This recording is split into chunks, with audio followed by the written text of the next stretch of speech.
Okay, members, please take your seats. We're going to get started. Good morning, Environment and Agriculture Committee. Please, members, take your seats. We're going to get started.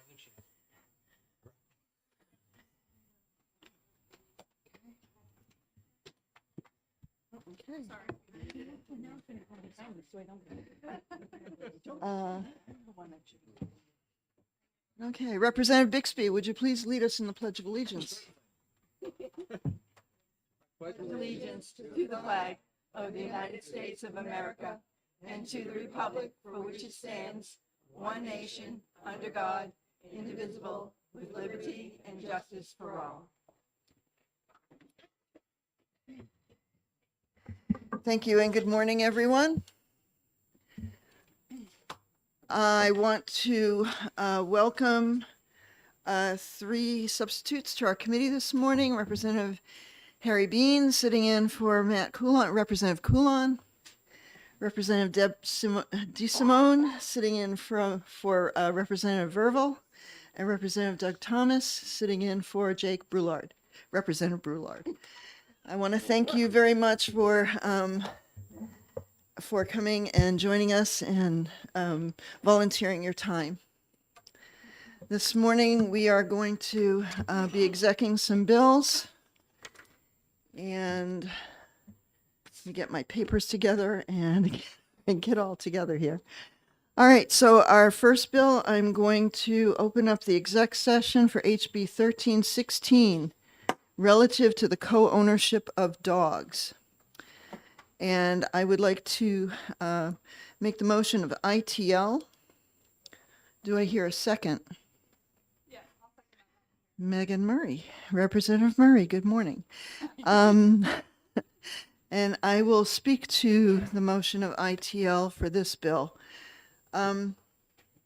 We heard testimony about the co-ownership of dogs and how that relates to contracts.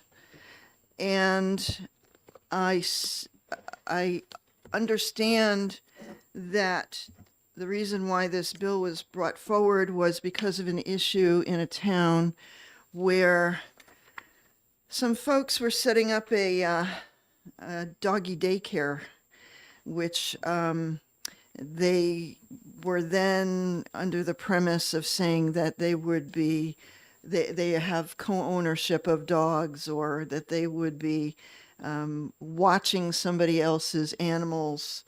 And the whole thing, in order to change statute, in order to prevent some kind of fraudulent activity like that, it sort of didn't make any kind of legislative sense as to, this seemed to be more of an issue of local enforcement of their zoning regulations. And so the thought is that this is not an appropriate bill to accomplish that. Any other discussion on this particular bill? So I see none, and I would request that the clerk call the roll. Thank you, Madam Chair. The motion is ITL on HB 1316. Representative Creighton. Aye. Representative Comtois. Yes. Representative DeSimone. Yes. Representative Davis. Yes. Representative Thomas. Yes. Representative Bean. Yes. Representative Kenny. Yes. Representative Potenza. Yes. Representative Smart. Representative Bixby. Yes. Representative Sofakidis. Yes. Representative Dutzy. Yes. Representative Murray. Yes. Representative Germana. Yes. Representative Haskins. Aye. Representative Howard. Yes. Representative Nab. Yes. Representative Morse. Yes. Representative Boschman. Oh, she's not here. Madam Chair. Yes. 19-0. Shall we put it on consent? I'm good with that.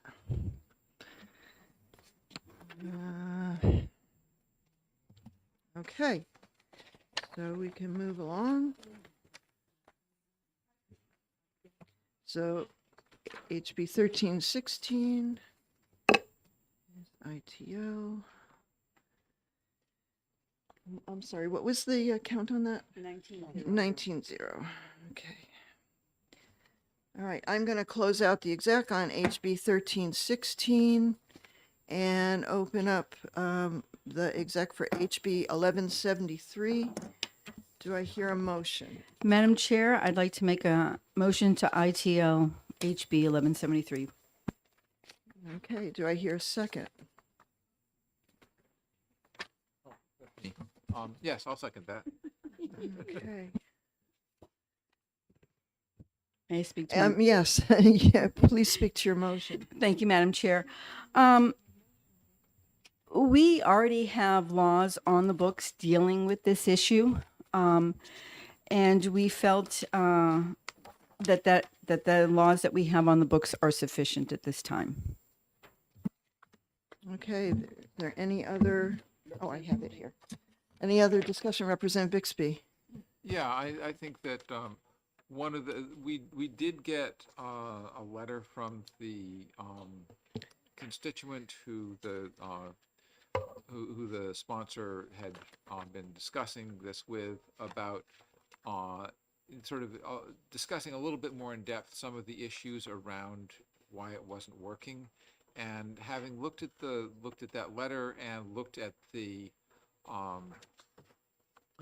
statute, there were a couple of points in the letter. One was that the fines were not really, the fines were outdated and were not enough to actually function as a deterrent. That may in fact be the case. However, when we're talking about criminal fines, that's something that needs to be reviewed by either criminal justice or judiciary. I'm blanking on which one it is, but it needs to be reviewed by a second committee, and we don't have time to do that review at this point. So if there's a question of increasing the fines, that's something that should happen with the bill we bring forward next year.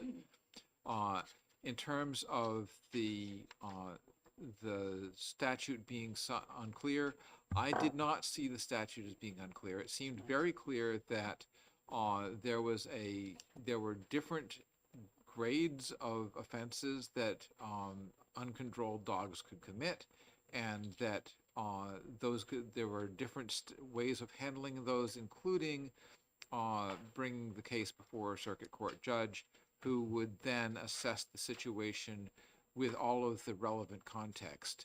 And I think that putting into law, doing anything with this that would in any way get rid of the human discretion, the discretion of a trained judge in this case, would be inappropriate, because there are so many variables that we talked about in our work session. So I think that this really needs to be ITL. We may revisit the issue of the fines next year, but I think that that's not something for this term. Any other discussion, Representative Dutsey? Thank you, Madam Chair. I agree that maybe this isn't the bill that needs to be passed, but we have animal cruelty laws on the books, we have vicious dog laws on the books, and we have seen this over and over and over again in this committee, that these laws are not enforced, or there's a slap on the wrist. Okay. I mean, I can just tell you 3 points in my life. One, we had a dog owner in my neighborhood who refused to leash the dog, and it would charge people that were running around runners in the neighborhood. I have an acquaintance whose young daughter was disfigured by a vicious dog who bit her ear off. And I worked for a gentleman who had 2 of the breeds that were mentioned in this letter. He had his staff over for a meeting, and those dogs were locked in another room, and for 2 hours they were clawing at the door and barking. And I mean, I'll tell you, there were like 15 adults in the room, and all of us were frightened of those dogs. So this committee needs to make some recommendation to maybe having a commission or whatever to understand why the laws that are on the books are not being totally enforced. Representative, sorry, Representative Comtois. Thank you, Madam Chair. I do somewhat agree with Representative Dutzy, but I think there's a disconnect. And the disconnect is in the education of law enforcement in the judicial system. And that is currently being worked on to educate them better, to possibly have training classes at the police academy so that they can understand the animal cruelty law so that they can be enforced better. So that is really where the disconnect is. And I do believe that there are efforts underway to improve that. Okay, any other discussion? Okay, seeing none, I'll ask the clerk to call the roll. Thank you, Madam Chair. Representative Creighton. Aye. Representative Comtois, yes. Representative DeSimone. Yes. Representative Davis. Yes. Representative Thomas. Yes. Representative Bean. Yes. Representative Kenny. Representative Potenza. Yes. Representative Smart. Representative Bixby. Yes. Representative Sofakidis. Yes. Representative Dutzy. Yes. Representative Murray. Yes. Representative Germana. Yes. Representative Haskins. Aye. Representative Howard. Representative Nab. Yes. Representative Morse. Yes. Representative Boschman. Yes. Madam Chair, Yes, 20-0, shall it go on consent? sure. Seeing no objection. Okay, I'm going to close out the exec on HB 1173 and open up the exec on HB 1501, which is, yeah, 1501. Just get the name here. Okay. Yeah, repealing the requirement to register dogs annually. Do I hear a motion for that? Representative Murray? I'd like to make a motion, if I may. Sure. I'd like to make the motion of ITL, please. Okay. Do I hear a second? I second. Representative Creighton seconds. Would you like to speak to your motion, Representative Murray? Thank you, Madam Chair. Yes, I think we have looked at this this issue currently, and we had a very lengthy discussion about the potential of removing this. And not only would it create problems for local municipalities, but it would also then put community at risk to not have an annual registration. We also talked about the potentiality, which we have looked at in previous years, of biannual registration, or excuse me, every other year registration. And that would be a very difficult thing for town clerks, as they had mentioned, to be able to test, to look through and see who was up for that registration at which time. The annual dog registration of $7 right now, also that money goes to local programs as well for other things outside of that go towards animal welfare and healthy communities for those who are in the pet community. So that's why I think that we should just leave it the way it is. Any other comments on this? I mean, I would just want to comment about how important it is for people to register their dogs annually. It's not a whole lot of money, $7, and if you're a senior citizen, I think it's $2. And the fact that registration is coupled with the rabies vaccination, that's the most important thing, is to make sure that our dogs are vaccinated to protect not only them, but also the human population. And so the law, the way it works now, works well. And I don't see any reason to make any changes to it or repeal it, obviously. So I will support the ITL. Any other comments? Seeing none, I would request the clerk to call the roll. Representative Comtois. Thank you, Madam Chair. The motion is ITL, HB 1501. Representative Creighton. Aye. Representative Comtois, yes. Representative DeSimone. Yes. Representative Davis. Yes. Representative Thomas. Yes. Representative Bean. Yes. Representative Kenny. Representative Potenza. Yes. Representative Smart. Representative Bixby. Yes. Representative Sofakidis. Yes. Representative Dutzy. Yes. Representative Murray. Yes. Representative Germana. Yes. Representative Haskins. Aye.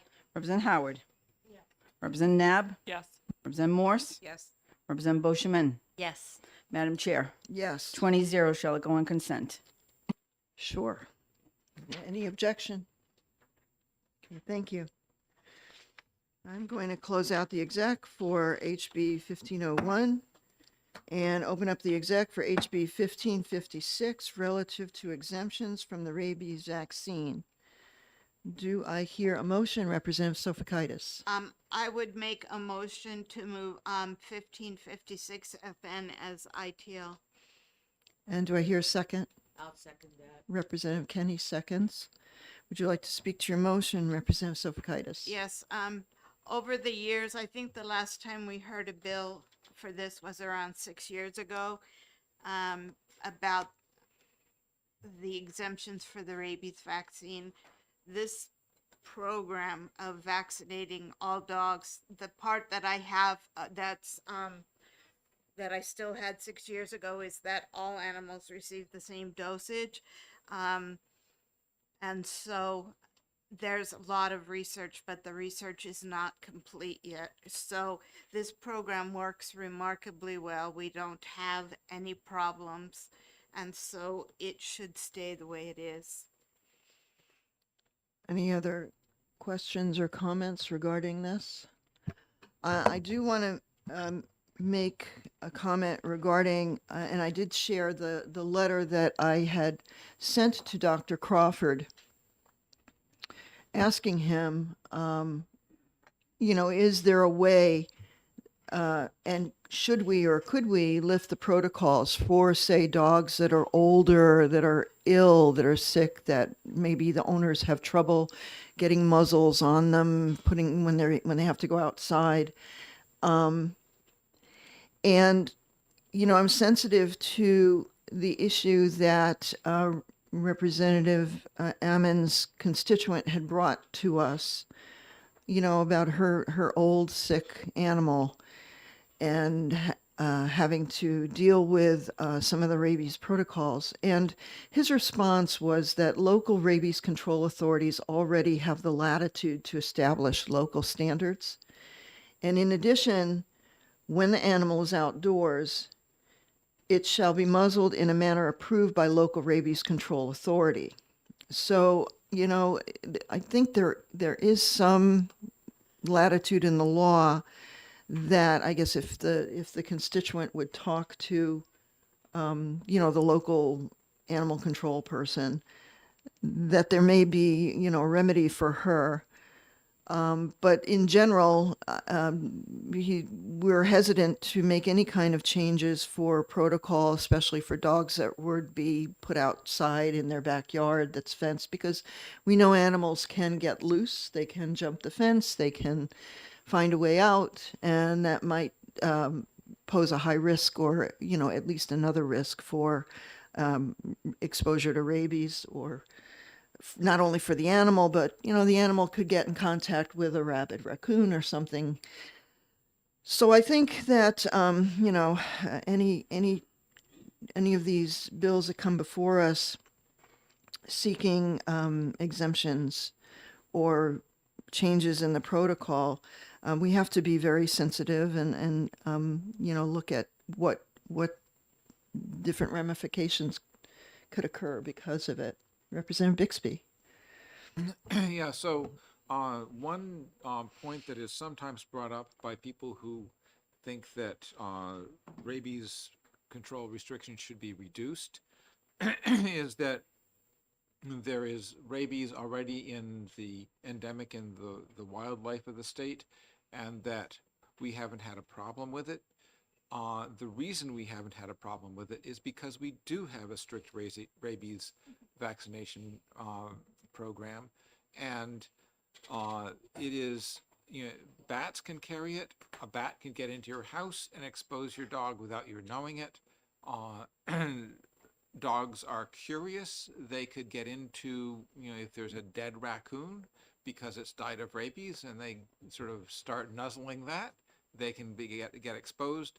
There are many channels of potential channels of exposure where the owner would not know that the animal, that their dog, their pet was getting exposed.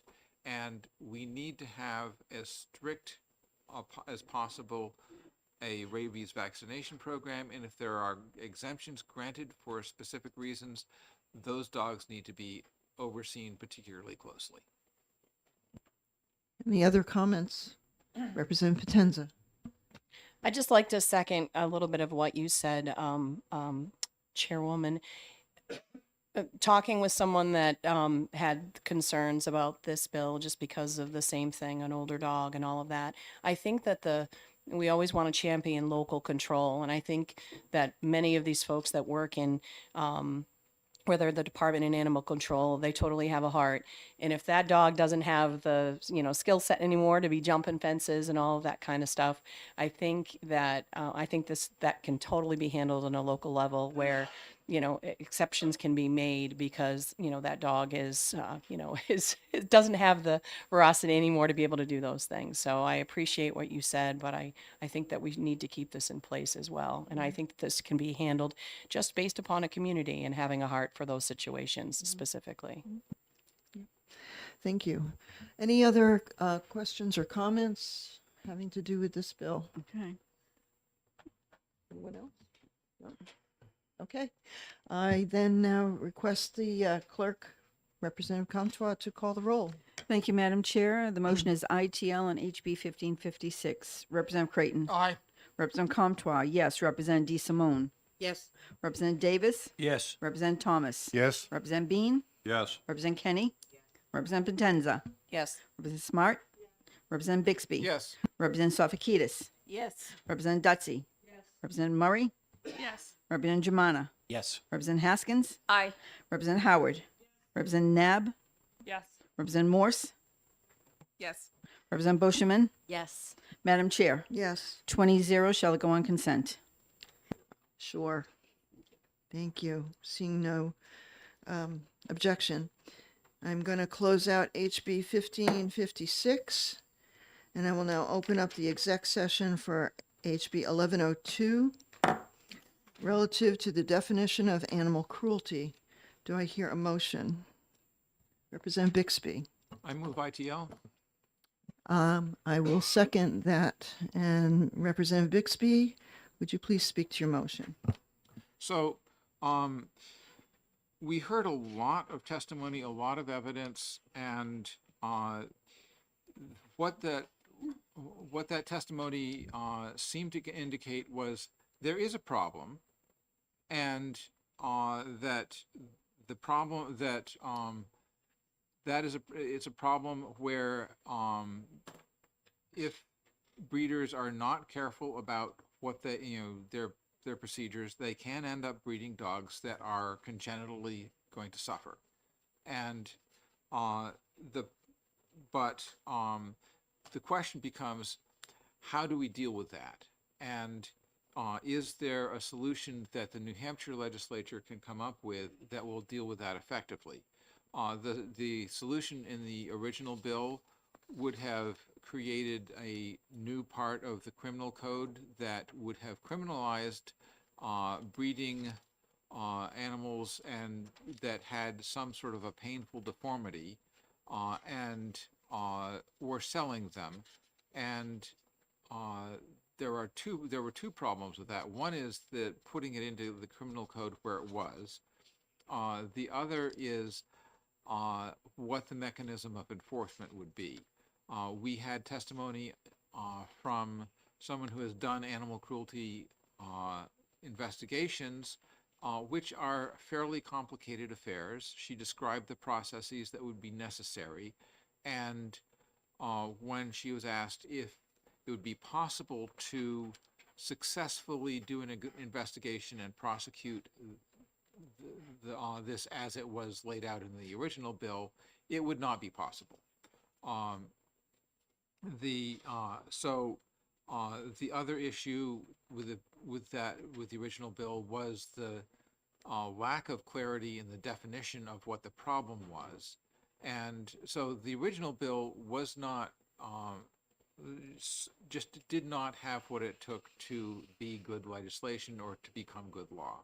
I have seen an amendment proposed, and the amendment gets rid of some of the worst problems of the original bill.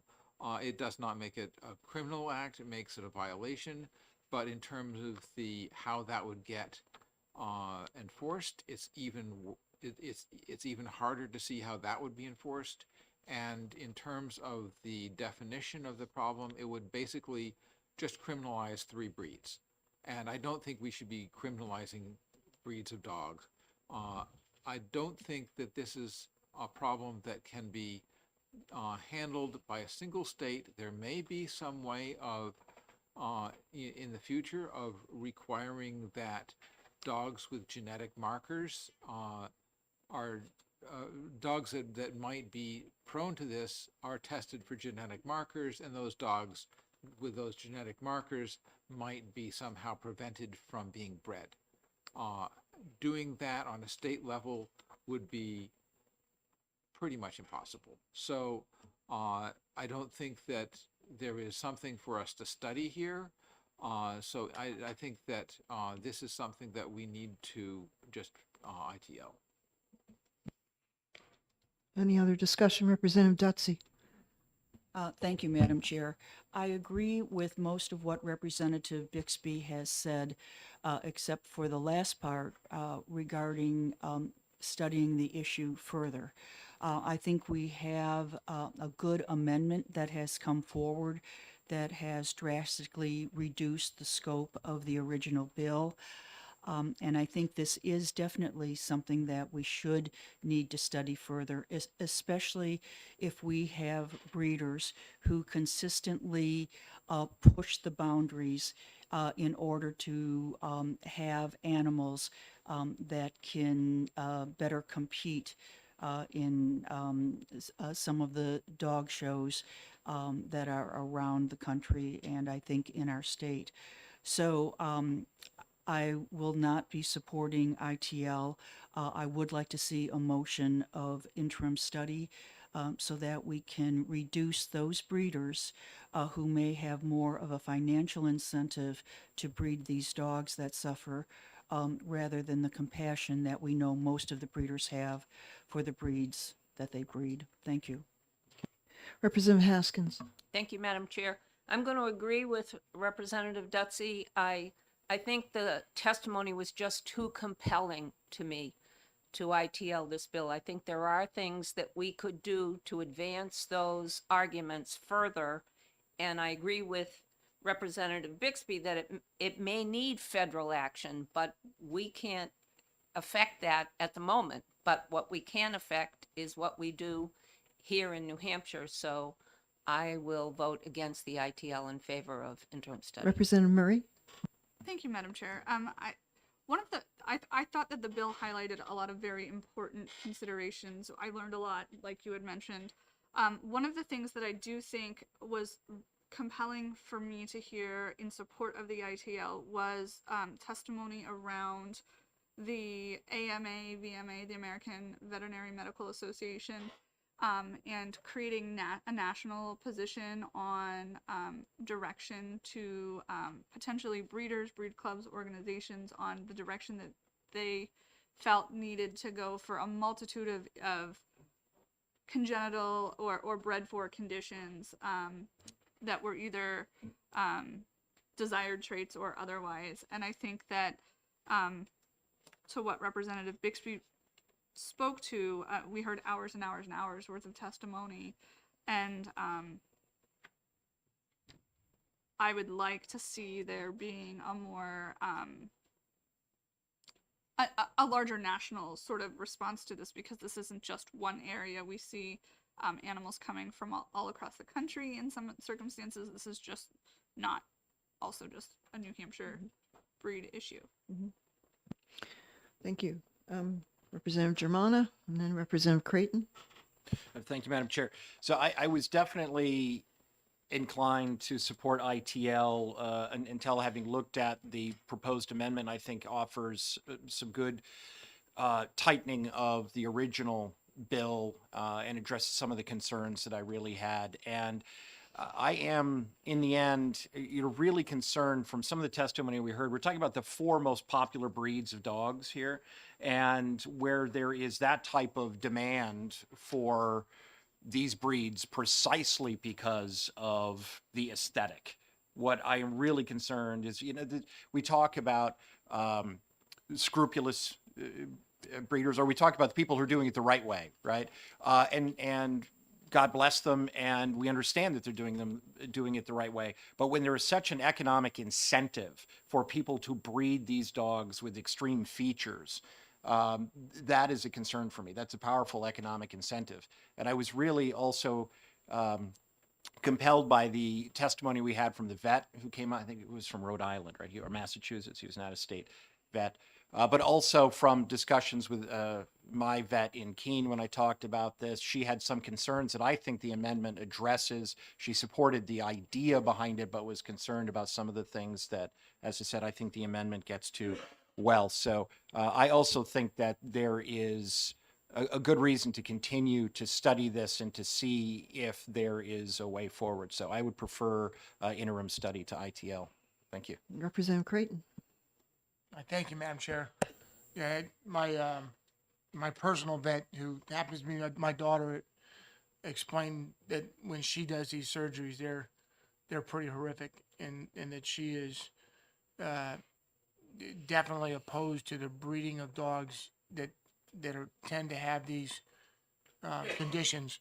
But as we talked about it and went through it, a couple of things occurred to me. First of all, this bill then would prohibit the sale of these dogs from shelters and that type of thing, which then leads me to wonder what you do with the dogs that are already in the system.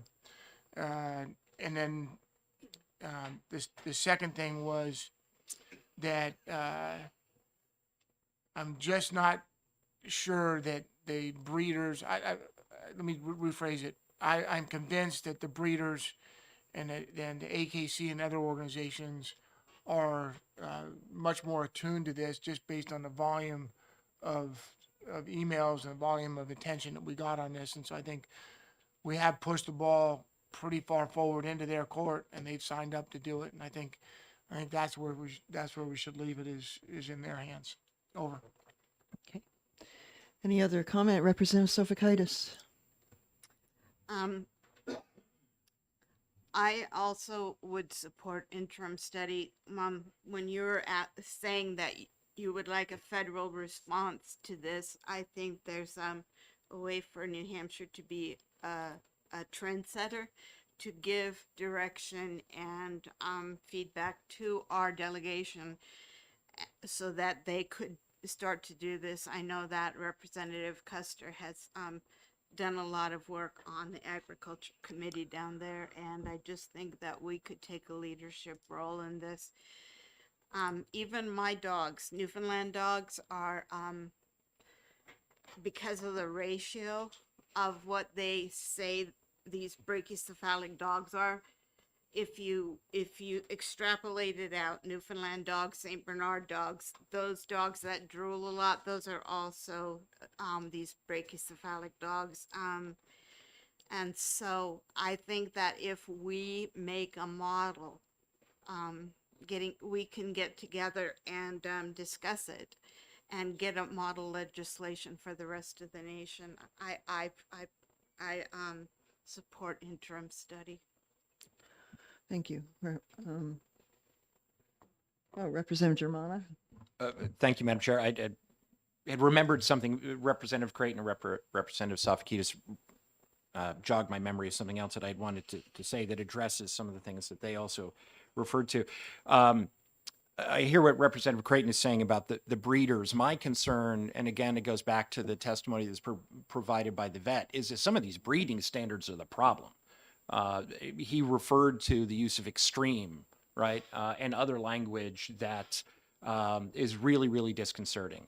So again, I think there's a financial incentive that's really powerful here. I think that if we're the change has to come at that level. It certainly does, but it's not going to come unless there's actually pushback against these organizations to tell them that those literally, by definition, verbatim, extreme standards are not acceptable. So that's another reason why I would like to see this at least have the possibility of going forward. Thank you. Representative Bixby. So I was talking with a couple of the folks who testified after the hearing, and one of the things they pointed out is that current breed standards, with one exception in the standard for, I believe it's French bulldogs, do not use the word extreme, and that it is current practice among breeders to have testing for multiple different genetically born conditions in terms of which dogs they select for breeding, and that there is a move to not breed to the extreme short muzzle length. And so this is something that is developing in the breeding world, and that shows, the fact that they're doing this shows that they are responding to it. There is another factor here, which is that there are those who breed for show, there are those who breed for the pet trade, and people who breed for the pet trade may not feel as constrained to do all of the testing, especially if they are large out-of-state breeders who we've heard about in other bills. Then the question is, what do we do about the sourcing of animals that are not that have been bred in a less than ideal way, or have their initial raising in a less than ideal way? That's something that we have discussed as you know, and in regard to other bills, and I think that is something we may want to look at in the future, looking at a broader sense of how do we control the sourcing of animals into our state that may be coming from unscrupulous sources. And I think that's something that needs to be looked at. It's something that I don't think is something we should do in a study on this bill. Representative Haskins. Thank you, Madam Chair. I appreciate Representative Bixby's comments because I think they augur in favor, actually, of interim study. I think we can help the breeders in this effort to reduce the extreme standards. I think that we can, as Representative Sofakita said, be out in front on this issue, that others may look to us for whatever we determine, but it seems to me this is the definition of interim study. The issues that came up are important to all of us, and therefore I think interim study is the way to go. Thank you. Representative Potenza. Okay, so I was an ITL and now I'm leaning towards interim study. And this is the reason why, and I think what Representative Haskins just said. So we've had all of these bills, right, that have been, they've been killed on the House floor, that talk about sourcing and the pet shop bill. So if this bill goes into interim study and we realize that this can't be handled legislatively, and it's really a sourcing issue, and maybe there's a pathway to do it, wouldn't that be the report that we want to come out? Any other comments? Representative Howard. Thank you, Madam Chair. I just have questions about enforcement. I'm not really sure exactly at what point that we intervene on behalf of these animals. Thank you for that. I'm going to support ITL on this bill. I just think that from what the testimony I've heard, the breeders in this state have been conscientious in breeding healthy animals. That seems to be, what they're interested in. I think any health issues are being continually addressed by the breeders and the veterinarians in the state. I don't believe that we're seeing any of this extreme breeding going on, nor do we see complaints to the AG's office for these kinds of extreme breeding activities. And I think, we've got some responsible breeders working to improve the health and look of their breeds. And with regard to, genetics, there's much that breeders can't control when they're doing their breeding programs. And I just don't think that this bill is an appropriate one. Representative Comtois. Thank you, Madam Chair. Although I appreciate the intent of the bill, I don't believe, after hearing all the testimony last week and asking the question that nobody seems to be talking about, is environmental impact. And what we learned is that although some breeds are more prone and we may have nefarious breeders, what we discovered is there really wasn't any in the state, and environmental impacts really can increase the health of these dogs, because if they become overweight, that affects their breathing. And as I had discussed, I have had a few of these breeds and had no issues. I've had large dogs that weren't of this type, and a puppy, because I do believe environmental factors had some issues. And out of 30 puppies, 1. So I think we need to be cognizant that environmental impact plays a huge role when someone gets a dog or a puppy. Any other discussion on this bill? I would ask now that the clerk call the roll. Representative Comtois. Thank you, Madam Chair. The motion is ITL on HB 1102. Representative Creighton. Aye. Representative Comtois, yes. Representative DeSimone. Yes. Representative Davis. Yes. Representative Thomas. Yes. Representative Bean. Yes. Representative Kenny. Representative Potenza. No. Representative Smart. Representative Bixby. Yes. Representative Sofakidis. No. Representative Dutsey. No. Representative Murray. Yes. Representative Jamana. No. Representative Haskins. Nay. Representative Howard. Yes. Representative Nab. No. Representative Morse. Yes. Representative Boscheman. Yes. Madam Chair. Yes on ITL. 14-6, the motion passes. Will there be a minority report?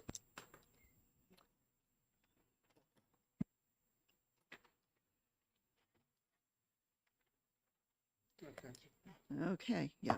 I'm going to close out the exec for 1102, HB 1102.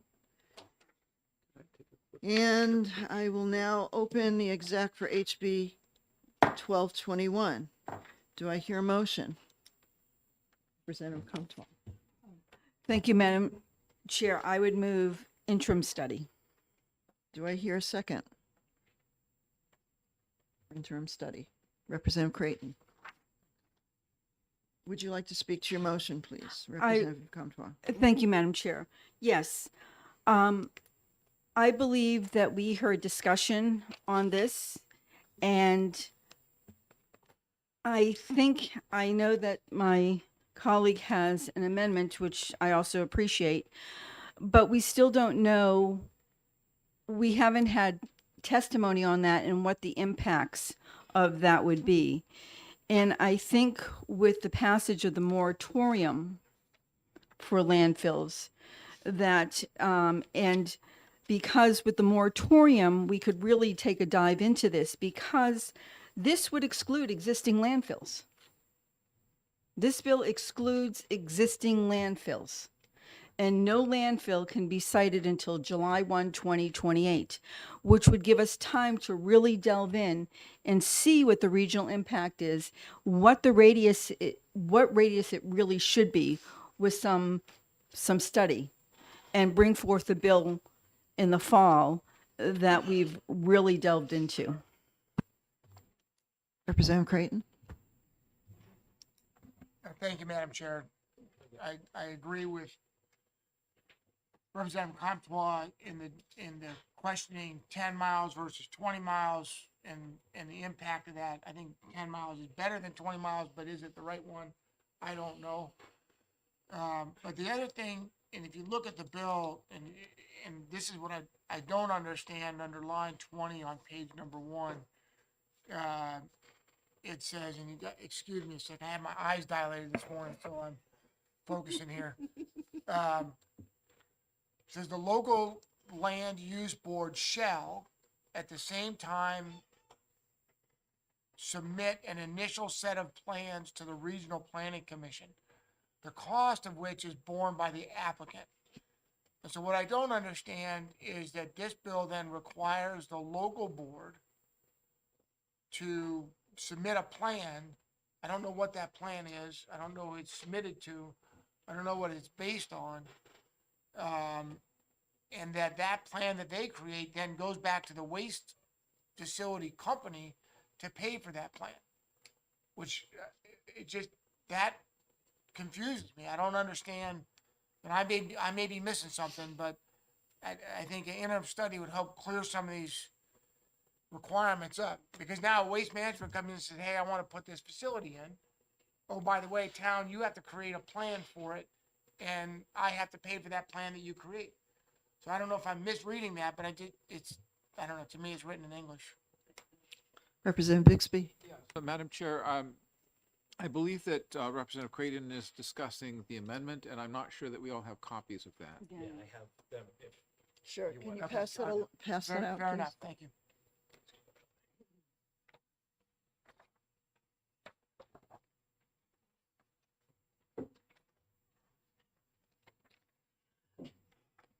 I do want to make a comment to Representative Germana that I appreciate all the work that he put into putting this amendment together and working with Representative Grassi on it. I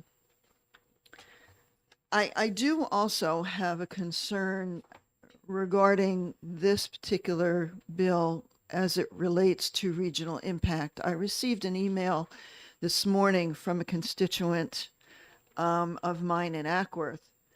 And he said, I'm writing quickly on HB 1221, a bill having to do with the definition of development of regional impact, which your committee is scheduled to exec today. The underlying issue has to do with 15 or so towns in New Hampshire without zoning. I wondered whether racetracks might also be subject to a determination of developments of regional impact. And so, you know, while I understand this particular bill is talking about solid waste landfills, I would like to have a little bit more time to study this to see how it would relate to other projects that are being considered in a particular area of the state. And if this is setting any sort of precedent that might be utilized to prevent projects, which might be good projects, from being brought into different places of the state. So I kind of would like to have a little bit of time to study the issue of what are we talking about when we're talking about regional impact? Do we just limit it to solid waste landfills, or should we talk about other things going on? Representative Germana. Thank you, Madam Chair, and I appreciate your previous comments. I think looking at RSA 3654, talk about the purpose of this chapter in RSA.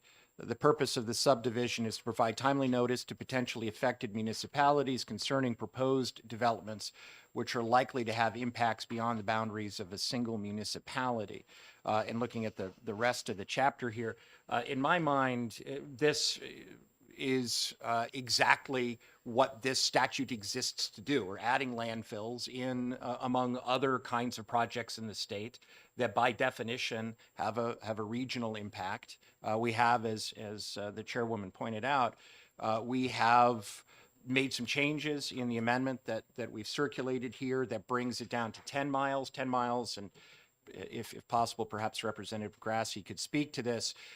Bringing it under that is simply not going to be effective. And so we brought it down to the mile distance that was kind of the minimum distance that would genuinely be effective. We talked about 15, but 10 is as far as we could bring it down and have a sense, looking at the watersheds, that it would actually be a meaningful change.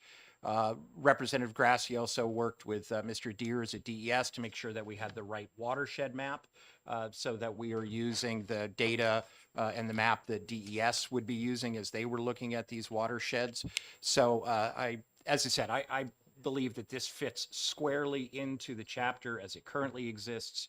It was for purposes like this that this chapter, I think, was written. It fits perfectly. So I hear what Madam Chair is saying about whether or not there might be other kinds of projects that would be suitable. I think that's a good question, but I don't think that question should be should limit us from taking action in a case where we clearly can identify it. And I don't know, Madam Chair, if we might ask Representative Grassi, who has spoken directly with DES on some of these issues, if he could clarify some of the questions. Not at this time. Okay, so I think that, again, that's what the statute was written for. We're adding landfills as clearly, these are projects that have regional impact by development, by definition, I'm sorry. And I think that we should move forward. Okay. Representative Bixby?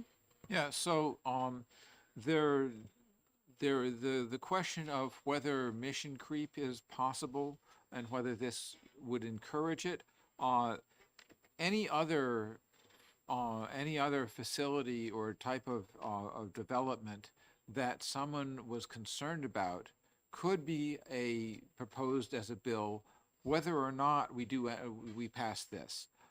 So essentially this is really has a very specific focus, which is solid waste landfills that would be large enough to have a regional impact. And I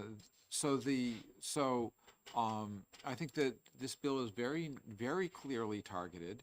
I think that the 10-mile boundary makes a lot of sense. I think that I really appreciate getting the watershed map that very, very clearly defines the smaller size of watersheds that would be used in order to make the determination here. And in terms of what's required to be done for notification, the notification is done to municipalities, and for the out-of-state is done to the Secretary of State. That's a very small number of notifications. So I think that this is very reasonable in terms of what it proposes. It also covers the territory very thoroughly. I think that the question is, do we think notification is an appropriate action, in which case we should pass this, or do we think that notification is an inappropriate action, in which case we should ITL it? I don't think there's anything here to study. Representative Haskins? Thank you, Madam Chair. This is a very important bill, and a lot of work has gone into it. We can't solve all of our solid waste problems easily or overnight, but this is one step toward getting us to recognize the impact that landfills have on the area around them. For instance, Whitefield and Littleton and places that are not in the town where a landfill might be built. So with respect, I don't think we need to study it. I think we know why we need it. And this is almost helping an omission that now that we understand the impact that landfills have on the region around them, we can simply insert them in the bill, in the law that we already have. Thank you. Okay. Representative Smart? Thank you, Madam Chair. I don't understand. I guess I don't understand if we have a bill that we have decided, it's been passed that we're going to wait and we have a moratorium on landfill, any landfill decisions, because we're trying to get it right.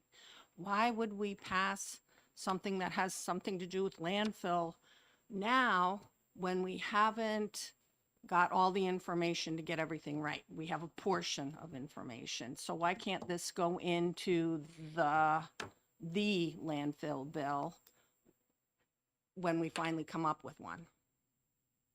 Am I making that, everybody looks puzzled. I don't know that we have any other bill. Well, to deal with. didn't we say we were gonna put a moratorium on any landfills for, until 2028? That's past the House, yes. Right, and so DES was gonna, Right rules, that's what we're waiting for, not another bill. okay, so why can't this go in with that? Why do we have to decide on something now? Why not ITL it? Representative Potenza? So this isn't a landfill bill. This is really a like a public notice bill. I don't think it needs to be studied. If everybody's read, 3655, it's pretty clear. It's a very small regional planning commission's statement. And it has their, proximity to borders of a neighboring community, anticipated emissions such as light, noise, smoke, odors, particles, proximity to aquifers or surface waters which transcend municipal boundaries, shared facilities such as schools, and solid waste disposal facilities. So how this was first put out, I could not support. But how it's put now, which I think appeases many on my side of the aisle, where, current landfill operations are exempt from this. And this is really a notice. 10 miles, that's the one piece that I will agree. I think it was Representative, I'm not sure which representative said that, what the miles is. I'm very happy that the watershed was discussed specifically with DES, so they've confirmed that we have the correct information. I think there's an opportunity for this to pass our body, but not the other one. And I think we should move forward with this. It's really about public notice. Representative Morse? Thank you, Madam Chair. I would just like to really sort of agree with Representative Potenza on this. And as a planning board member who frequently deals with regional impact notifications, this is very straightforward. This is the stuff that we do frequently. We have a process. This just allows us to make sure that our communities are aware, make sure that people who, might need to have some sort of involvement in the process are notified and involved. And I think that if you don't have experience with that, these can all seem very confusing and hard to understand. But those who serve on planning commissions and those who, frequently do regional impact stuff, this is very straightforward. I support an OTPA on this. Okay. Representative Howard? It seems the fear of what Representative Bixby calls mission creep. If this were to be applied to noise in a region rather than water underground, I don't think that's a big risk right now. I think that it's probably something that you'd want to talk about or have notation about. So, Representative Murray? Thank you, Madam Chair. I also will not be supporting interim study. I think that this is, in this current motion, I think that this is appropriate, as Representative Moore said. I also think that when we're asking for regional impact notifications, like Representative Moore said, this happens all the time when we see Department of Transportation notifications or 10-year planning commissions come before local zoning commissions or boards. We see that. So yes, I agree that this is just more of a notification sort of circumstance. Okay, thank you. Representative Comtois? Thank you, Madam Chair. It's not about the notification. It's just, for me, I haven't heard any information. We talked about the watershed. We talked about the original mile range, but I don't know what the impact of this one is. And for me, that's the question. I don't know. So that's why I'm asking for that, because I haven't heard any testimony regarding the 10-mile radius is basically what it is. It is a radius. So that is my question. Just, I want to clarify that for everyone because I don't know what the impact is. I haven't seen a map on that. And I really would like to know more. Representative Creighton. Yeah, Madam Chair, would it be okay if I ask Rep. Morris a question based on her planning board experience? Sure, absolutely. So looking at, did you get a chance to look at that sentence that I put on, that I highlighted at the beginning? It's line 21. The local land board shall. What are your thoughts on that, please? Yes,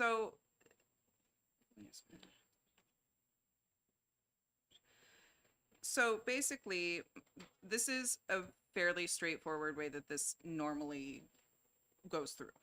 So when we have my planning board deals with a lot of subdivisions, right? So we have to take a look at those subdivisions and say, does this have regional impact? Is it bordering on a lot that touches one of the other towns in our area? And so it is always the responsibility of the person who is doing the subdivision or suggesting, you know, that they're going to bring in some sort of development or anything like that. They will be responsible for paying for any kind of notification, any kind of surveys, any of those things. So my understanding of this is that it falls in line with basically all of the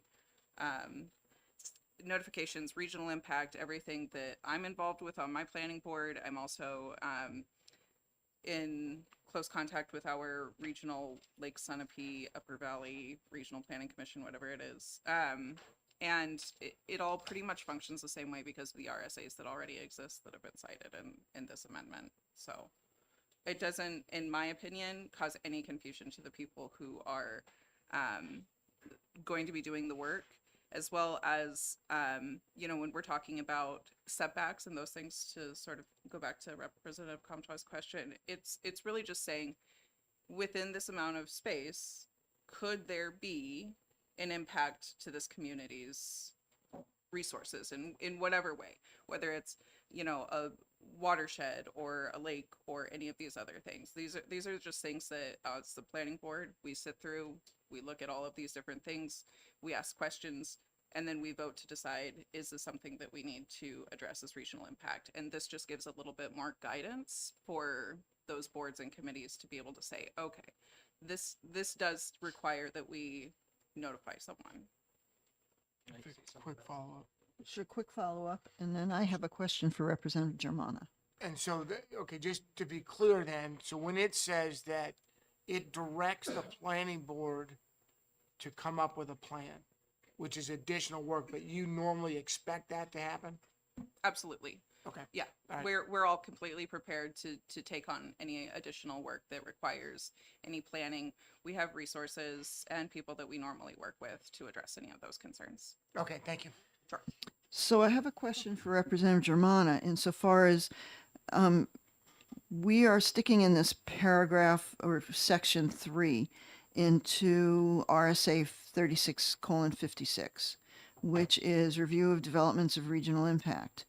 And so what we're adding in is that located with any watershed as defined by the 8-digit hydrologic units from the National Hydrography Dataset 2011, and as may be from time to time amended, where such landfill may be proposed, if outside the watershed located within 10 miles. And so that we are saying all proposed solid waste landfills shall be projects of regional impact, and notice shall be made to all communities located within New Hampshire. So that the Regional Planning Commission isn't making that notice, but it's being put in their statute. I'm confused at that.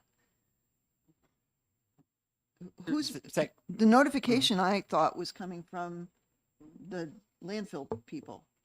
It is. Okay. It is too, and I would also, thank you, if I may also, in part of response to your question, Madam Chair, and with reference to some of the very enlightening information that Representative Morse has been giving us. If people have looked at, 3657, this goes down a little bit in terms of that notification process and then the work done by the regional planning boards. That is already, as is indicated even in this amendment's language, right? That's already part of law, right? So this is already something that is required by law. It's done by our planning boards. In this case, we're making sure that the applicant, well, actually, that's already the cost that shall be borne by the applicant is already there. What we're adding to law, proposing to add to law, is notifying the Secretary of State of another bordering state. That was some discussion we had before, right, about the difficulties potentially of knowing who to notify if it's out of state. So this is just, you send it to one place and then let them figure out how to notify. But I think that your interpretation of the previous section is correct. It's the applicant's job to provide the notification, and then the process proceeds from there based on what's mostly already in law in 3657. Thank you. Representative Potenza. So I just wanted to respond to Representative Comtois, because I can understand this is, there's a little bit of confusion, but it's basically, to me, all of this stuff is already in statute and law, and it's just notifying, so let's say if it's currently, they're notifying this, it's going out to here. That's it. So it's just getting more voters informed. And the reason why I support this is because of Rochester. So, and we have a landfill there, and I'm going to be supportive of them expanding because it's going to be necessary, and they're doing things the right way. They're very good at notifying, but where they're located in Rochester right now in their abutters is very narrow, and you have to understand that literally a stone's throw is Dover for them. And so this really, and then there's all Barrington and all that are really affected by this, and I think everybody should know kind of what's happening. Having a local election that I was working at in Lee and Madbury and Dover Ward 4 over the past week, I can't tell you how many voters just don't know. They don't know.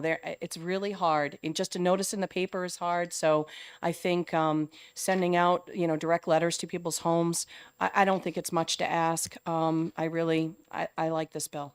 Okay, Representative Comtois. Thank you, Madam Chair. May I ask Representative Potenza, this would not affect the Rochester landfill at all? If they're expanding, it would not. No, it won't. But they're still going to do the same thing that they already do, which is in their abutters and all of that. But I can tell you right now, because of stuff that's going on in Rochester, they are automatically doing more outreach. I have to give them that. They want to really handle the concerns. There's huge odor concerns that we have. The amount of rain that we've had is really affecting their operations.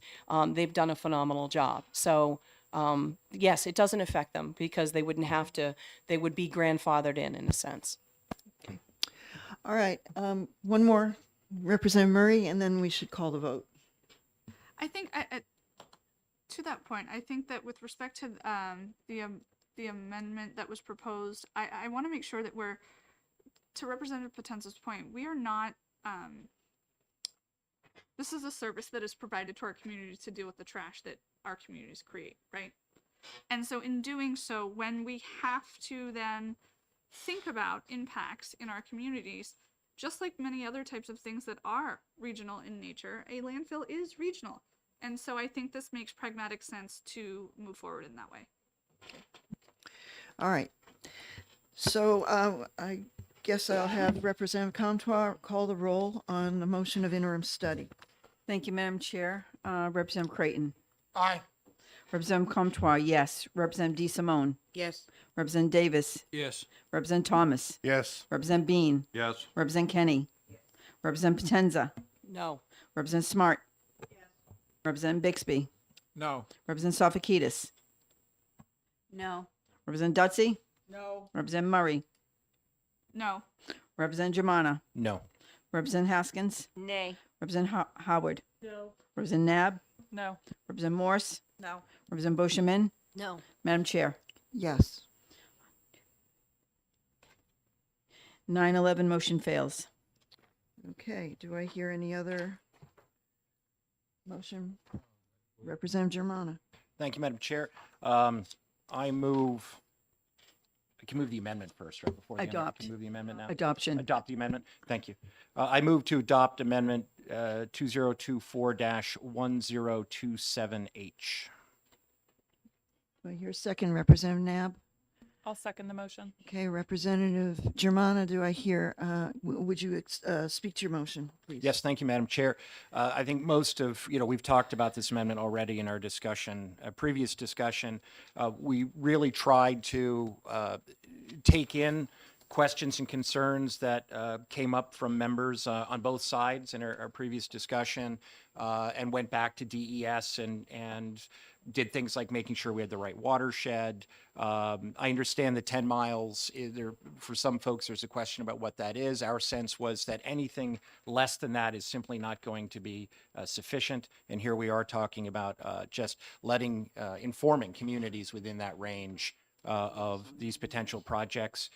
We also have the grandfathering clause. That was a response to some questions that were raised at that time. So I feel like we did a responsible job in coming up with a compromise document. I, for one, actually am not a fan of grandfathering in existing sites. I would say if you have an expansion, that it should go through this process. But again, that's something we gave up on because we heard from members of the committee and wanted to put together an amendment that incorporated all of those concerns. So that's all I have to say about it at this point. So thank you. Any further discussion? Well, go ahead, Representative Creighton. No, thank you, ma'am. And I want to thank Rep. Morris who answered the question and clarified some stuff for me anyway. And Rep. Germana for the work on the amendment. I'll support the amendment. I would like to echo that. Thank you, Representative Morris, and I want to thank Representative Germana also for his work on putting this amendment together, and I will also be supporting it. So with that, Representative Comtois, would you call the roll? Yeah, this is to adopt Amendment 2024-1027H. Representative Creighton. Aye. Representative Comtois, yes. Representative DeSimone. Yes. Representative Davis. Yes. Representative Thomas. Yes. Representative Bean. Yes. Representative Kenny. Yes. Representative Potenza. Yes. Representative Smart. Representative Bixby. Yes. Representative Sofakidis. Yes. Representative Dutsy. Yes. Representative Murray. Yes. Representative Germana. Yes. Representative Haskins. Aye. Representative Howard. Yes. Representative Nab. Yes. Representative Morse. Yes. Representative Beauchemin. Yes. Madam Chair. Yes, 20-0, the amendment is adopted. wonderful. Do I hear another? Representative Germana. Thank you. I move OTPA on HB 1221.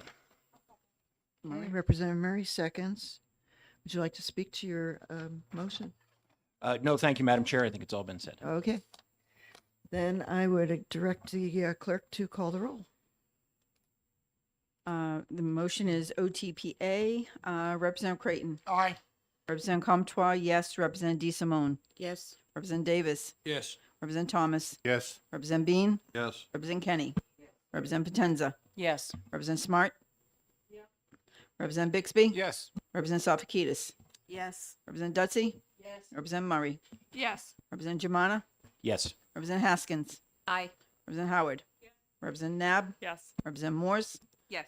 Representative Beauchemin. Yes. Madam Chair, Yes. 20-0 shall it go on consent. Yes. Okay, I'm gonna close out with my gavel, if I find it here. Close out the exec for HB 1221. And we have finished with our exec session 15 minutes early. I want to thank our committee for a very good, interesting discussion and thoughts of speaking back and forth and willing to listen on this last bill. And I'm very pleased with how we all turned out. So Thank you. Let's take a little bit. I'm sorry. Yeah, and I will remind everybody for getting those committee reports to me, please. And Representative Dutsy, you have the minority report for the Brackey bill. Yep. So I want to thank everybody. Take a break, and we'll be back at 11:30.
take their seats, please. We're going to get started with our work session. A little bit past 11:30 here. We're running late. Okay, so we are going to open some discussion on HB 1574, bill that we heard last week, removing regulations on the direct sale of raw milk and to consumers. That's HB 1574. And I open up any discussion from our committee regarding testimony and the bill in general. Representative Creighton? Oh, yes, ma'am. Yeah. Sponsor did not show. Oh, for the raw milk bill? Yeah. Ah, that's true.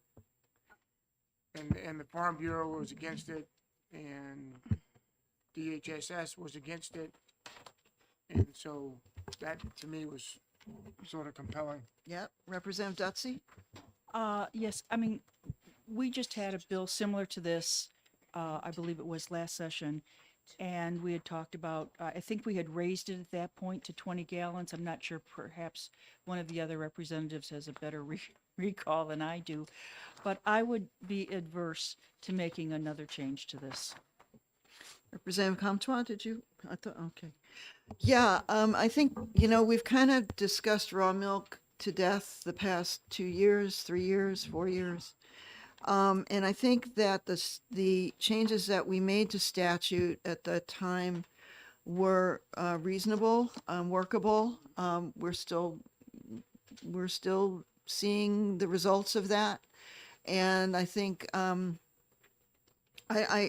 don't see any real reason to pursue any further expansion of the production or sale of raw milk.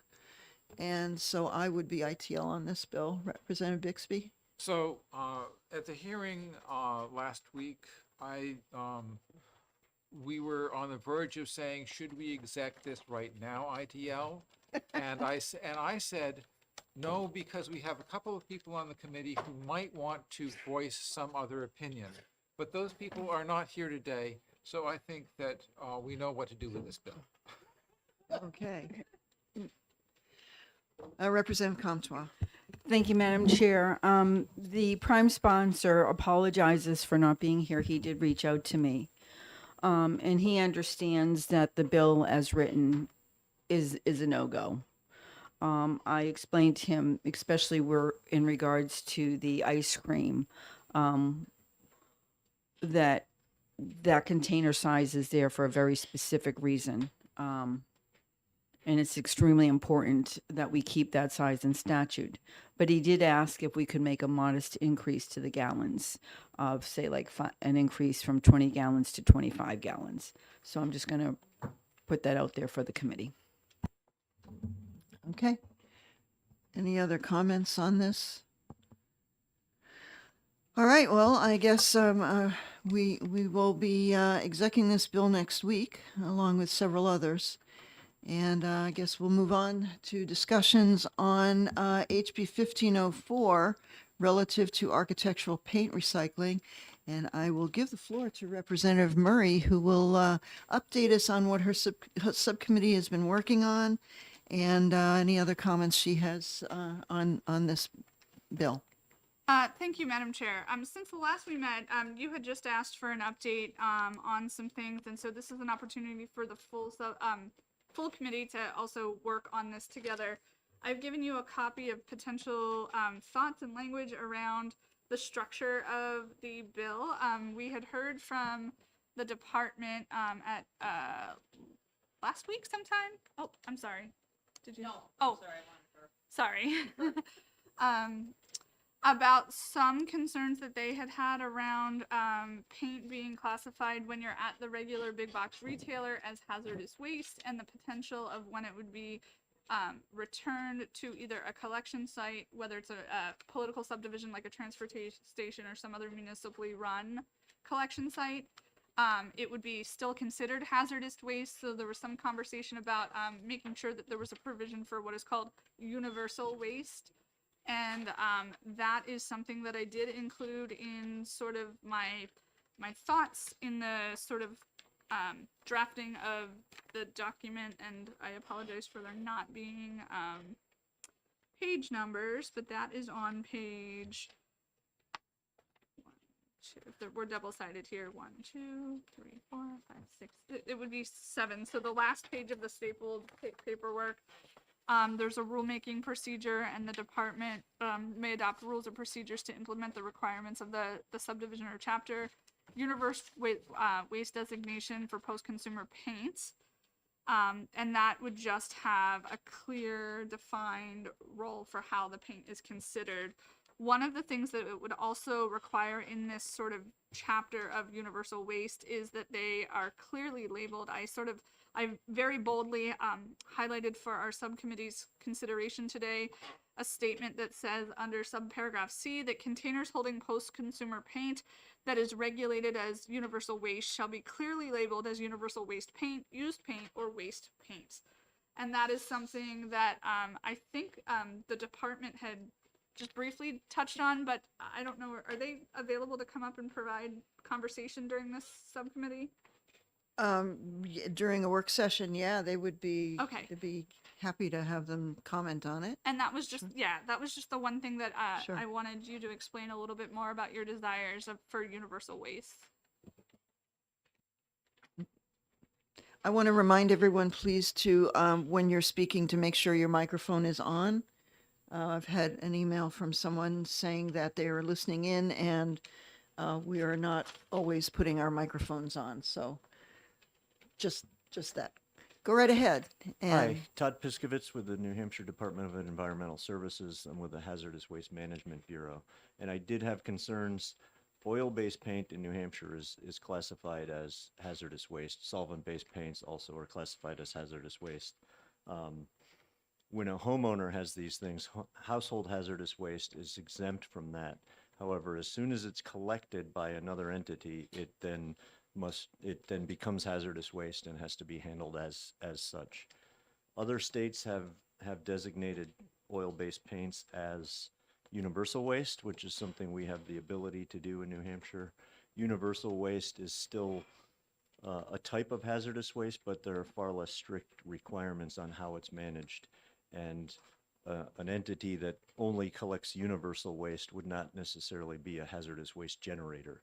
Whereas if you took in this oil-based paint and it wasn't classified as universal waste, that entity that took it in, an Ace Hardware or something like that, would become a hazardous waste generator, would have to notify, would have to follow all the rules within the hazardous waste rules. So making it a universal waste would help with that. There are still concerns as far as hazardous waste is concerned, because it seems that occasionally non-program materials get brought to these locations. So if something like paint thinner, which isn't part of the program, gets collected, that's hazardous waste and becomes hazardous waste. So it's unclear how that would be managed, but by designated oil-based and solvent-based paints as universal waste would go a long way to making that sort of go away, that concern. okay. And is that something that can be accommodated in any amendment to this bill? Yes, and I am also working with some other stakeholders about that specific sort of concern that the department was mentioning around like all other solvents, what to do with those in a circumstance where that happens. Yes, so Okay, and if I may, sure, go right ahead. one of the other things that I had taken a look at the fee structures associated with other states, and if you look at the paint care sheet that you have, that's a double-sided one dated January 2024, it does look like there were some updates made to fee structures in the state of Vermont to keep up with the ability to manage the program, and then also there were structures with respect to those smaller than 1 gallon, 1 to 2 gallons, and up to 5 gallon buckets. So the fee structure went from, I believe it was initially $1.99 through April of 2024. So we haven't crossed that, well, Vermont has not crossed that threshold yet. And they are slated to then adjust them beginning May 1.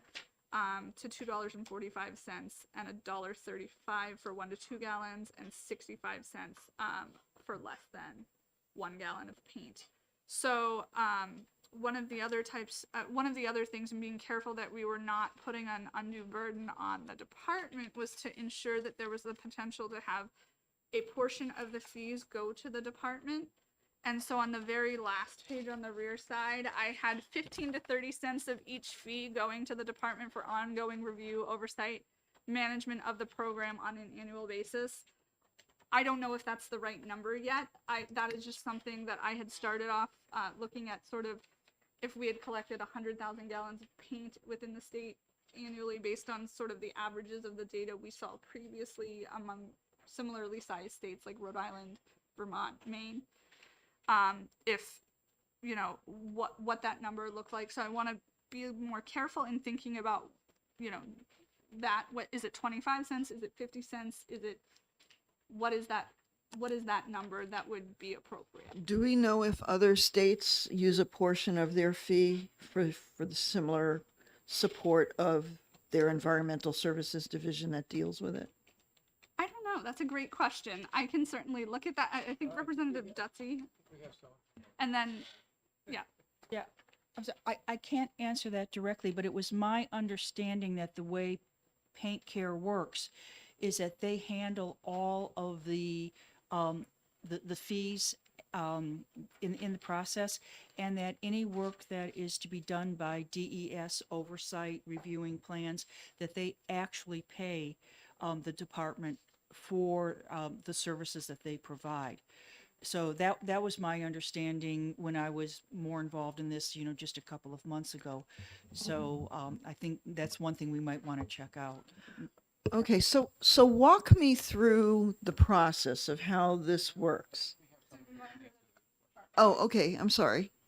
I would just reiterate what Representative Dutsey says. I believe, I don't have the statute in front of me, but Vermont statute at the very end has a fee that Paint Care would pay to the department to cover their costs.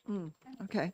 If Sure. I may, I did look at that fee structure. It's enumerated in their rules subdivision.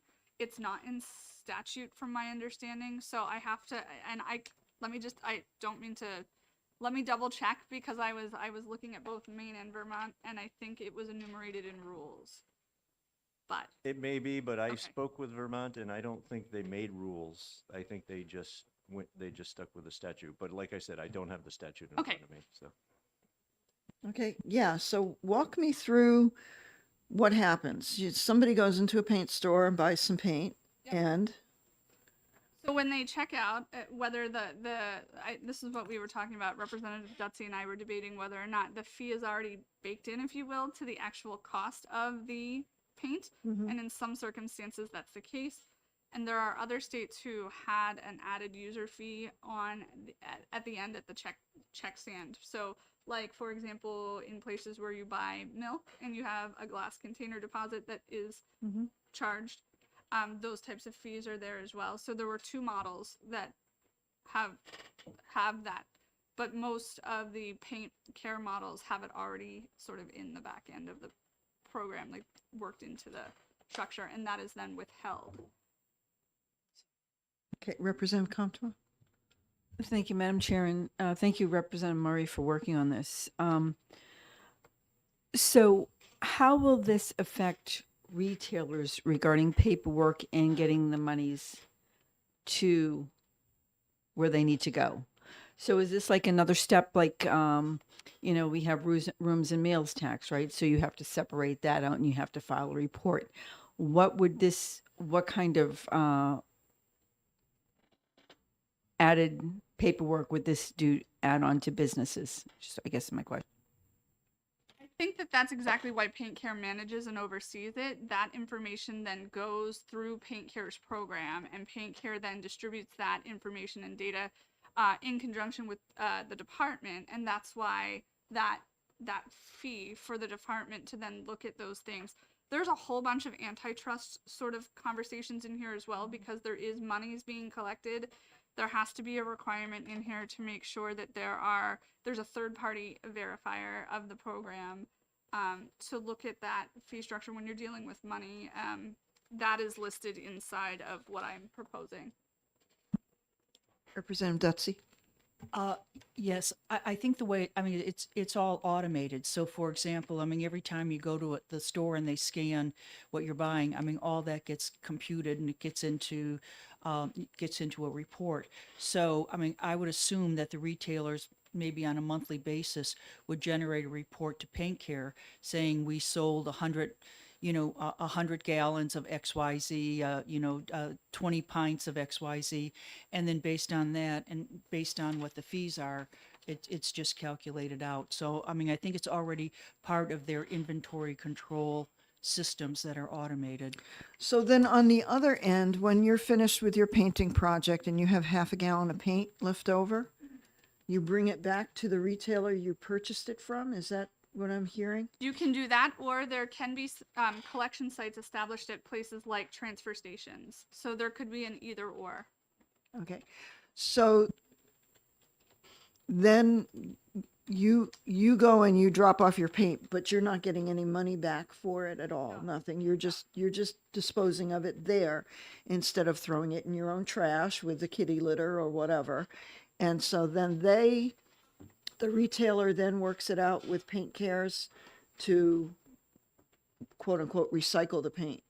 Right, and there's a little bit more information on the front and the back of the different structures that Paint Care has on this one pager, so to speak, of what their sort of business, what their model is for the program, for businesses to be able to plug into this, for contractors to be able to make sure that they're working on including this in their estimates so that they're not losing revenue either. Like if there's somebody painting someone's home, how are they then adjusting for this as well? So there's all sorts of things in here, as far as educational materials to retailers and contractors. Do all retailers have to participate in this? The way this is currently written, it does say shall, but I that is why I opened the discussion up to having the ability for smaller municipal entities to have the ability to take them back. Because when we were talking, I think in our subcommittee, one of the discussions was about, well, what happens if there isn't one nearby me? What do I do then, right?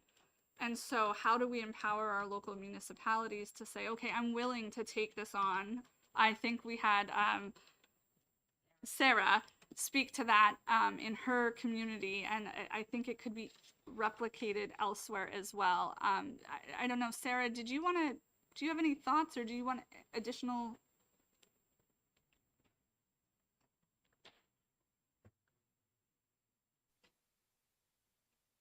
Thank you for the question. I actually went up to Vermont and in Burlington and saw their program up there. And as a hazardous waste program, I take only the oil-based paint now, but under the Paint Care program, I would also take the latex. Only I would not be responsible for paying for all of that disposal, and it's one of our biggest products that come in. Paint Care would take care of sending a waste hauler to come and pick it up and remove it from my hazardous waste facility. And I believe it would be the same process if it was like Home Depot or some little paint store in a small town. They would collect it at their place, and the Paint Care people would come down and send someone there, a waste hauler, to remove it.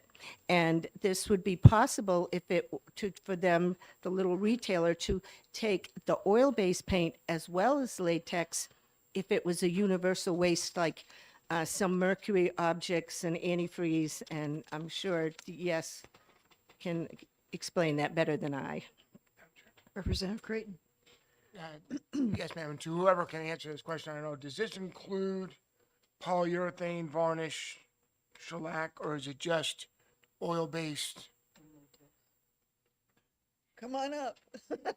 I'm not sure how that goes into architecture. Spending hundreds of hours in my wood shop, it sort of strikes me as.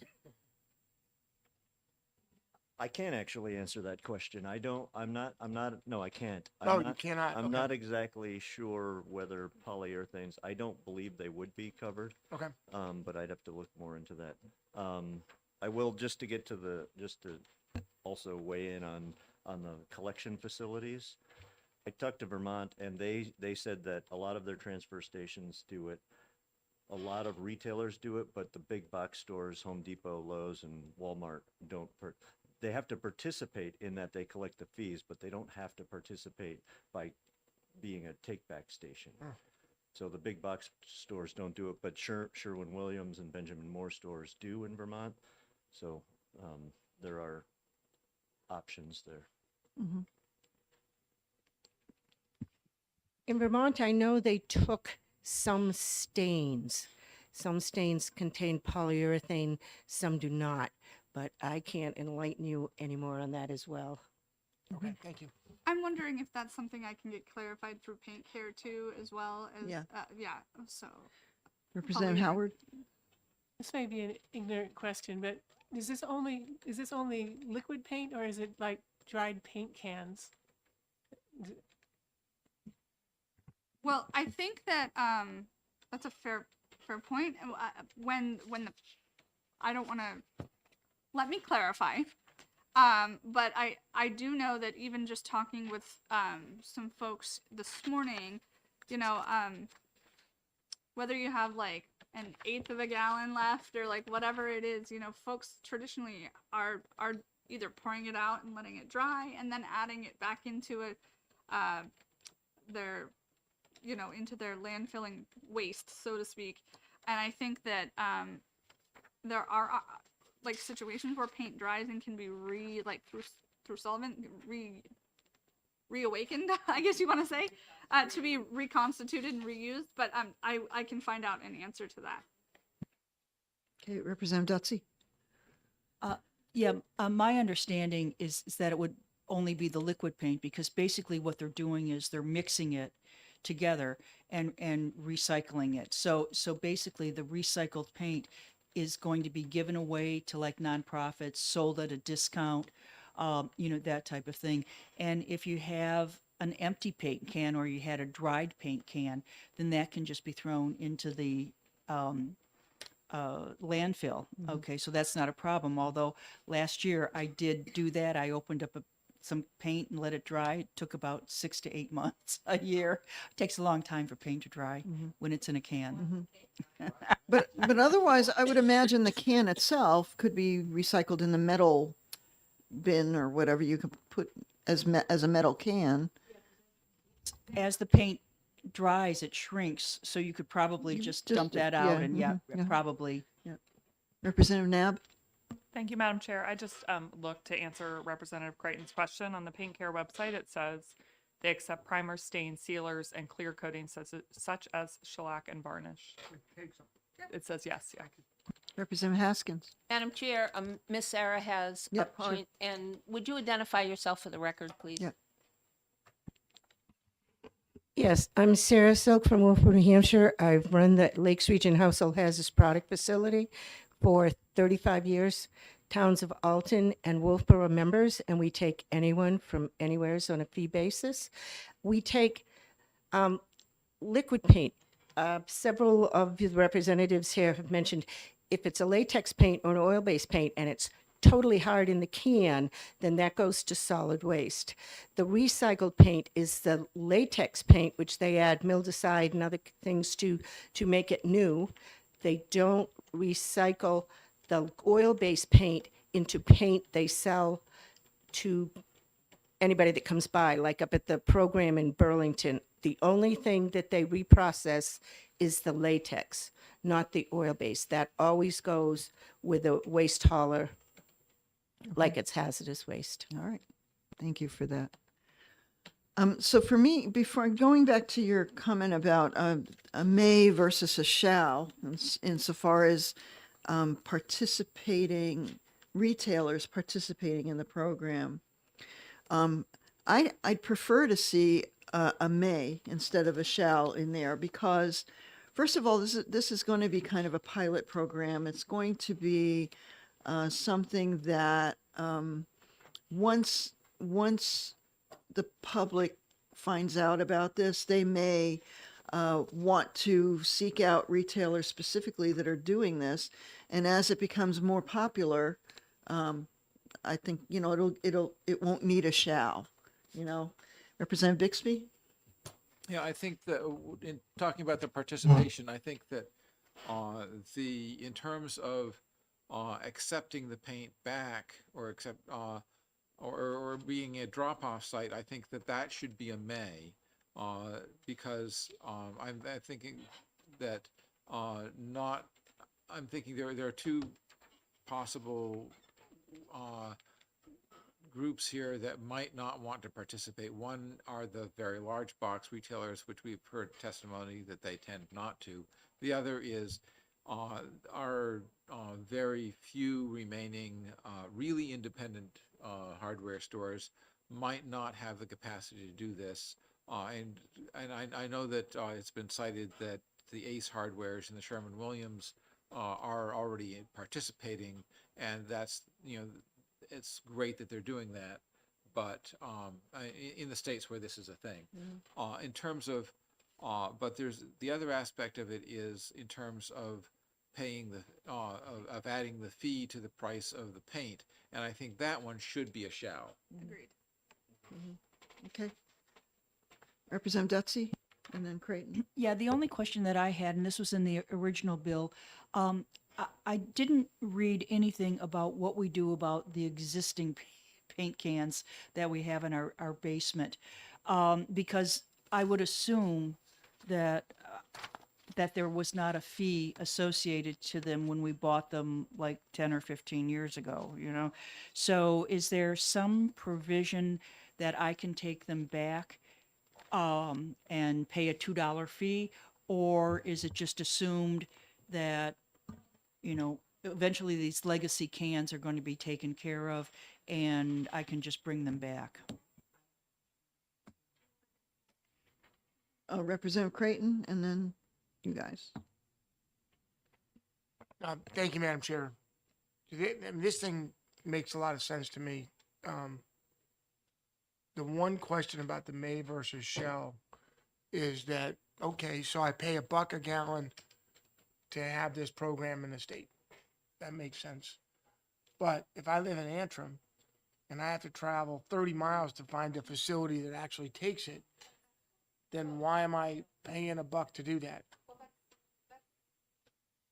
Yeah, go ahead, Representative. To your point, Representative, I think that's why we're saying that this can either be a major retailer or a transfer station or some other entity that receives them, so that there aren't large distances for people to travel where there isn't an opportunity. Okay, Madam Chair. Can I- Sure. A follow-up? And so how do I know that the Antrim recycle or the Antrim dump will be able to do that or is going to do that? That's a great point. So Because I don't have access to Hillsborough right. or Bennington or any other town. Man. Yes, ma'am. Go I'm ahead. sorry. Sure. Yes, thank you, Madam Chair. So yes, also within this, the department has the ability to post on their website where these locations are. And so if that's what you're saying when you're looking for and Paint Care can provide a list to the department of where those sites are throughout the state. Is that what you're asking? Go ahead. Or am I not understanding? No, my point is that I go down to Edmunds Hardware, which I do like every day, and I buy paint, which I do all the time, and I pay an extra $1 for a gallon, and I'm willing to do that. But the Antrim transfer station doesn't take it. And I live in the middle of nowhere, and so if Edmunds doesn't take it, then who does? And do I have to travel 30 miles to get there if the Antrim transfer station, because I'm not allowed to go to Hillsborough. I'm not allowed to go to Bennington. I don't have the sticker. No, I understand and I appreciate the question. I mean that. You have to move, obviously. Well, thank you. I appreciate that. Representative Dutsey. I just want to interject. If you go up on Paint Care and look at Vermont and look at all of the drop-off stations, okay, the little things, I mean, it covers the whole state. So I mean, the chances of you having to drive 30 miles, I think, would be very slim. Even, like up north in the rural parts of it. So I think that's a good place to start. Yeah. Okay, thank you. Representative Bixby. Okay, so in terms of whether municipalities may or shall participate in this, is there anything in the the draft at this point that says that, a transfer station or or a city recycling, program, may or shall do this? Yes.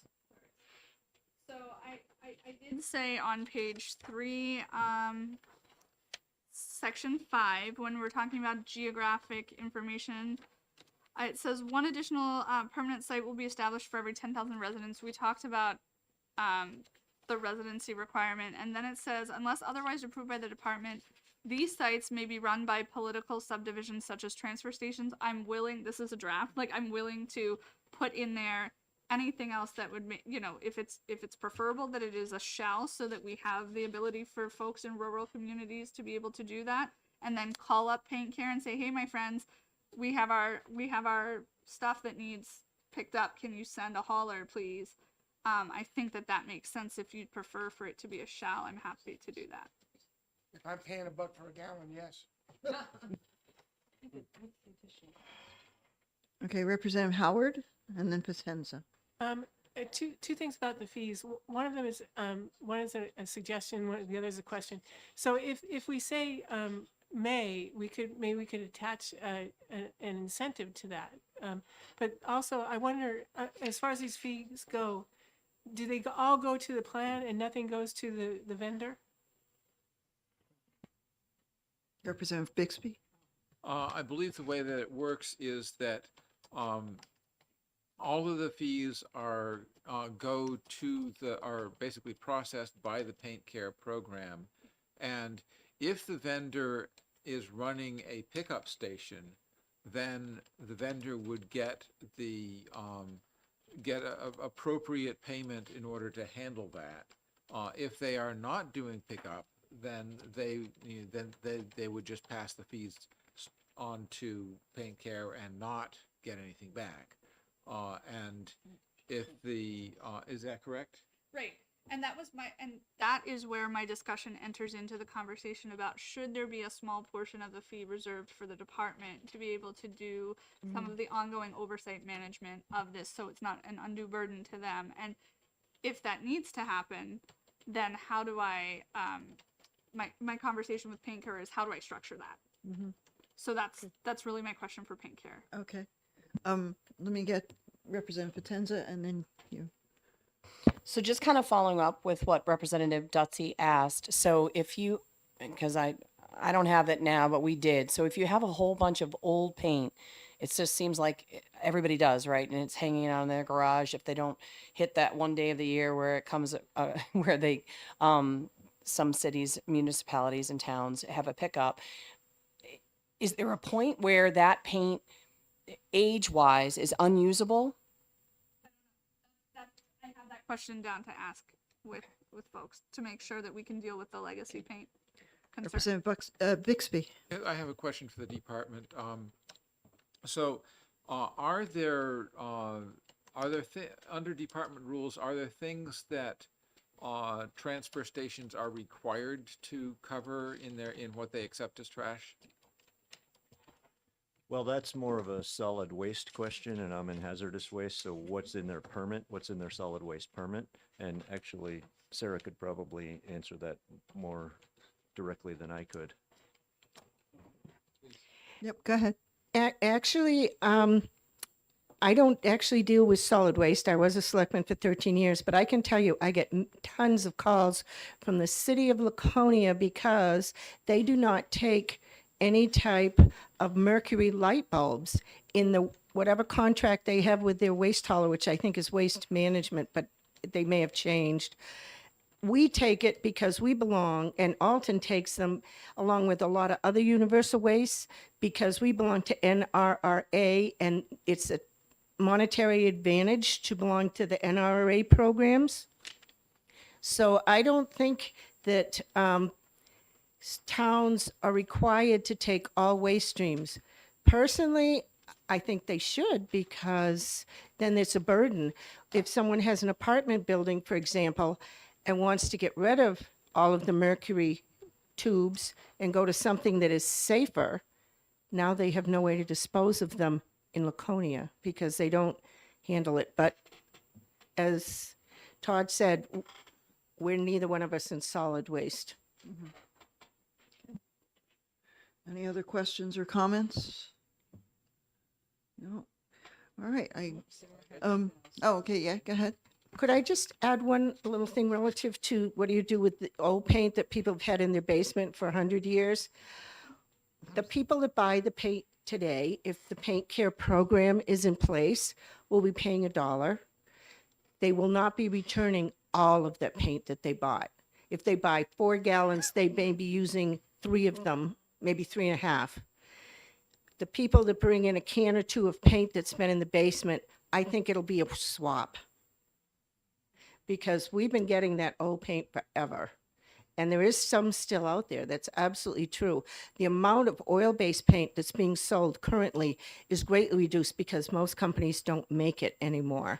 And they can't redo oil-based paint. They can only redo latex. Go ahead. Just to follow up on the point about the old paint, I don't believe with a bottle bill in Massachusetts, when you buy a can of beer, it says 5-cent deposit on it. I don't believe the paint cans are going to say $2 or $1 deposit on them, so that they're not. If you bring in an old can, they're not going to know the difference between a new can and an old can. Representative Bixby. I have a question for Representative Murray. Do you think that you're going to have this ready to exec next week? I was told to be ready for the 19th, so I'll be ready. Yep, Okay. okay. Because, well, we have to have our bills out of committee by the 21st.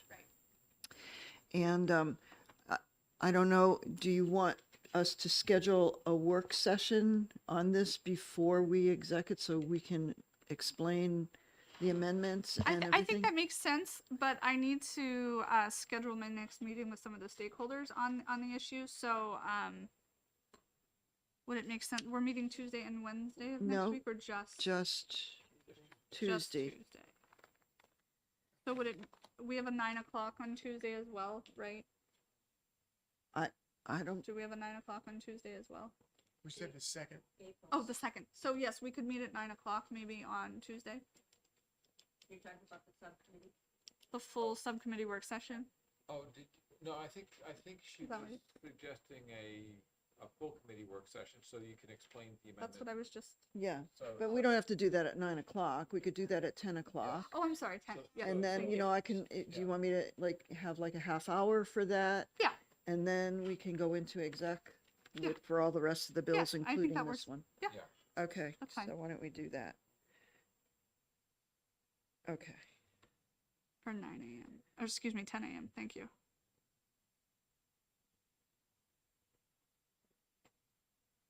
okay. I mean, the work session, the purpose would be just to basically go over the entire amendment Yes. so that everybody understands it. Mhm. We wouldn't have any time to make any changes to it, but, you know, at least everybody will understand it before we go and vote on it. I think so. Okay, Thank you. okay. Well, I mean, I think it's a great idea. I think it's a great program. It's just, you know, ironing out some of the kinks of the workability of it. And I don't know if anybody has any objections to this proposal. I kind of like to know what they are. Representative Comtois? It's not an objection, it's just a question. And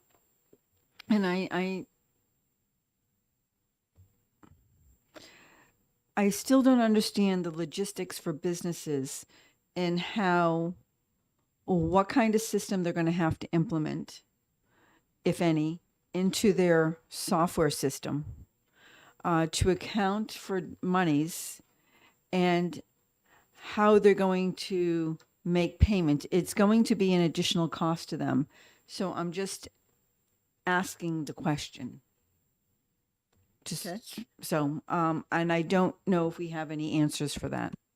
So I do know that Paint Care does provide guidance to retailers on how to do that. Even on the backside of this paper, there's an organization within Paint Care. There's a pricing laws like a link, a sublink, and it offers retailer information how to disclose it to consumers, how to account for it, how to make sure that they're tracking those fees.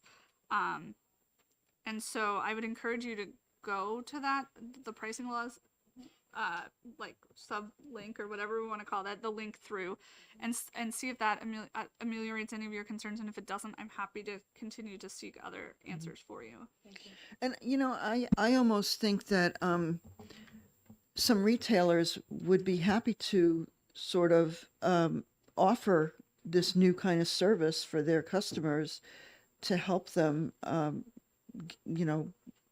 dispose of any paint that they don't use. Right. Madam Chair, I do agree that this would be a win for retailers that want to participate in this.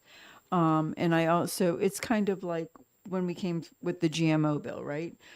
Everyone wanted us to put it into law, but it really ended up being a great advertising tool for the products that now we see everywhere, non-GMO. So I think that any store or any paint that is, advertising that they're participating in this is a win. So, but I'm trying to look at all avenues of Sure. it.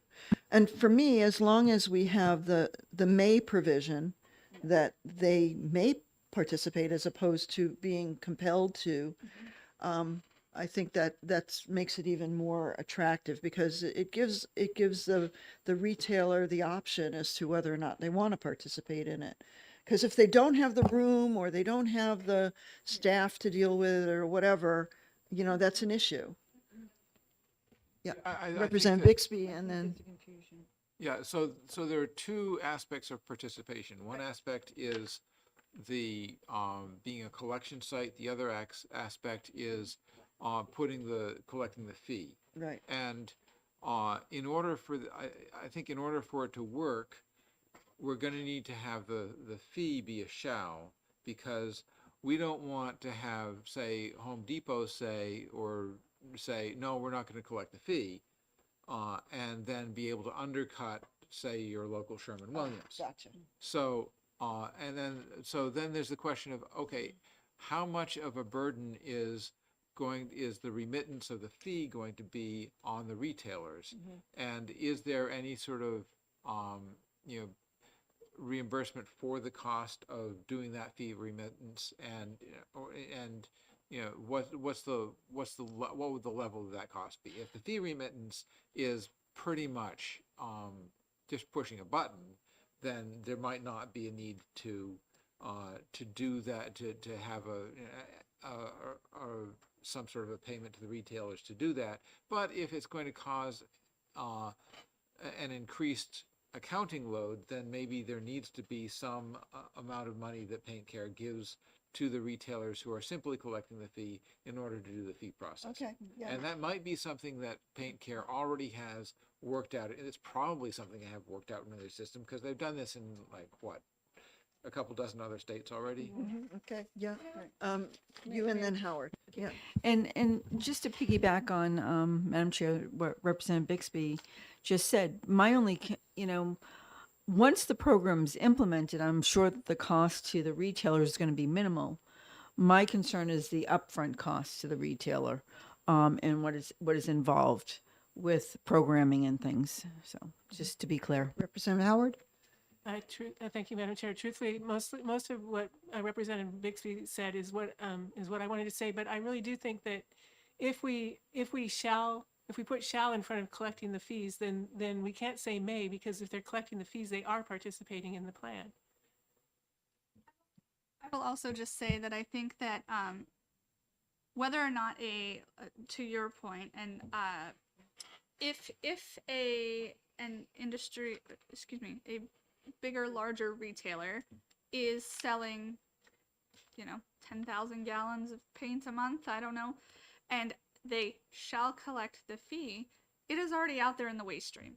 So what do we do with that? And I think to Representative Bixby's point is requiring the collection of the fee so that when it comes back to wherever it is to be recaptured, there is an infrastructure in place to be able to do that and keep it out of the waste streams, keep it out of our,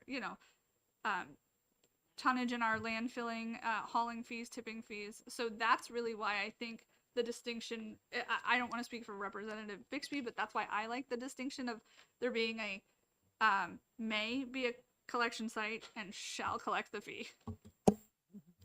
Okay. Representative Dutsey? Thank you, Madam Chair. I think we're making the assumption that the retail stores are going to be collecting this fee, and I'm not sure that that's a correct assumption. I think it may be that the fee is baked in at the manufacturer site. Okay, so let's say the can of paint costs the retailer $10. Okay, and $2 of that $10 is the recycling fee, and so it's the manufacturer who actually makes the payment to Paint Care. Okay, and all the retailer does is put his or her markup on it, which is what they do normally. So I mean, I think that's an assumption that we should clarify, because I'm not sure that there's going to be any additional burden on the retailers for collecting any fee at all. We'll I'd have like to have that We'll clarified. have to get that clarified. Representative Y- Comtois? yeah, Thank you, Madam Chair. And I understand, Representative Dutsey, what you're saying, but then the markup becomes on the total cost of the paint normally. And so technically there could be an increased fee for that the consumer is paying. Yep. Your hands up? Just from my conversations with Vermont, when you buy a gallon of paint at a retailer, it'll show on your receipt, $55 per gallon, $2, whatever it is, Paint Care fee or whatever they call Okay. it. But it actually shows up on the receipt from the retailer. That's the way they do it in Vermont anyway. Okay. All right. Representative Howard? Just very quickly, I just wonder if this won't be perceived as a tax in a state where we resist taxes. I can see how it could very clearly be labeled a fee, but I just hope that it doesn't have a bad perception. Representative Bixby? I think that there are people who would probably choose to label it that way. We had our dog licenses labeled as a tax just last week. But I don't think that, I think that in terms of, is this something we should go forward with? Because it's a very sensible way of dealing with a problem that is currently causing our municipalities to face more taxes more costs that go onto our property tax. I think that doing that it's a user fee that is appropriately distributed. I agree 100%. I just mentioned that out of an abundance of caution. Representative Creighton?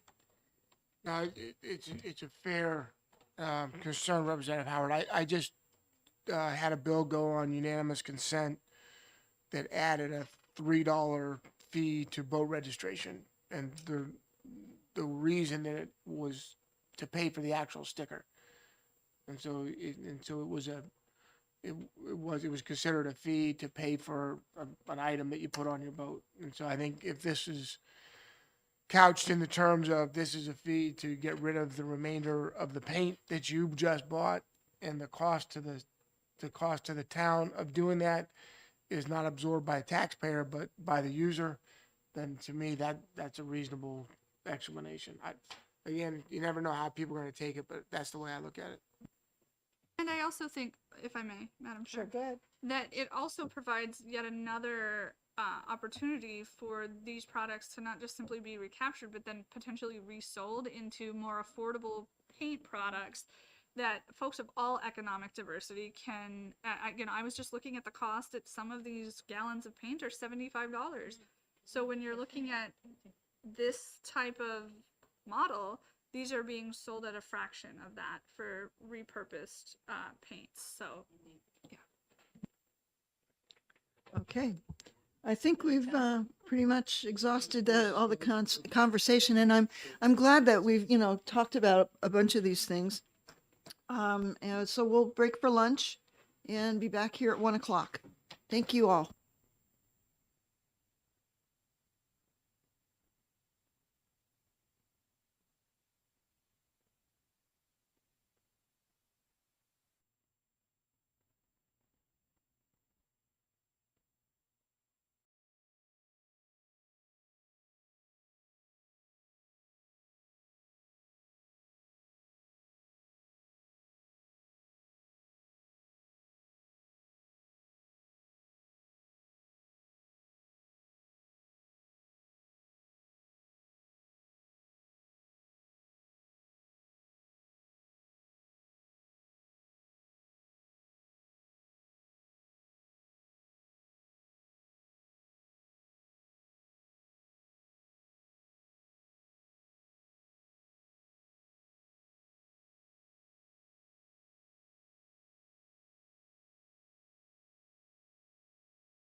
who is Representative Bailey?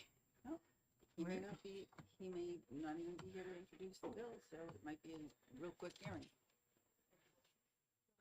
Jesus. 1575. It's an idea.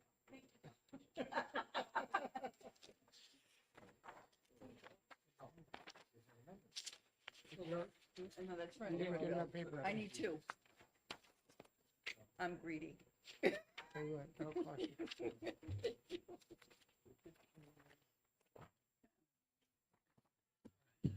Thank you. I appreciate you doing that. So is everybody here who's going to be here for For this now, right? afternoon? Looks like Davis is coming back. Davis? Howard is coming Yeah, back. well, we can get started. We don't need a quorum for hearing. We're not going to go.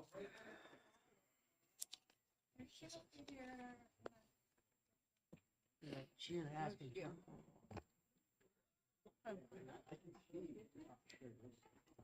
Hey, tell me when you're gonna open the Okay, hearing. yeah, so I yeah, can- yep. 1575. Okay.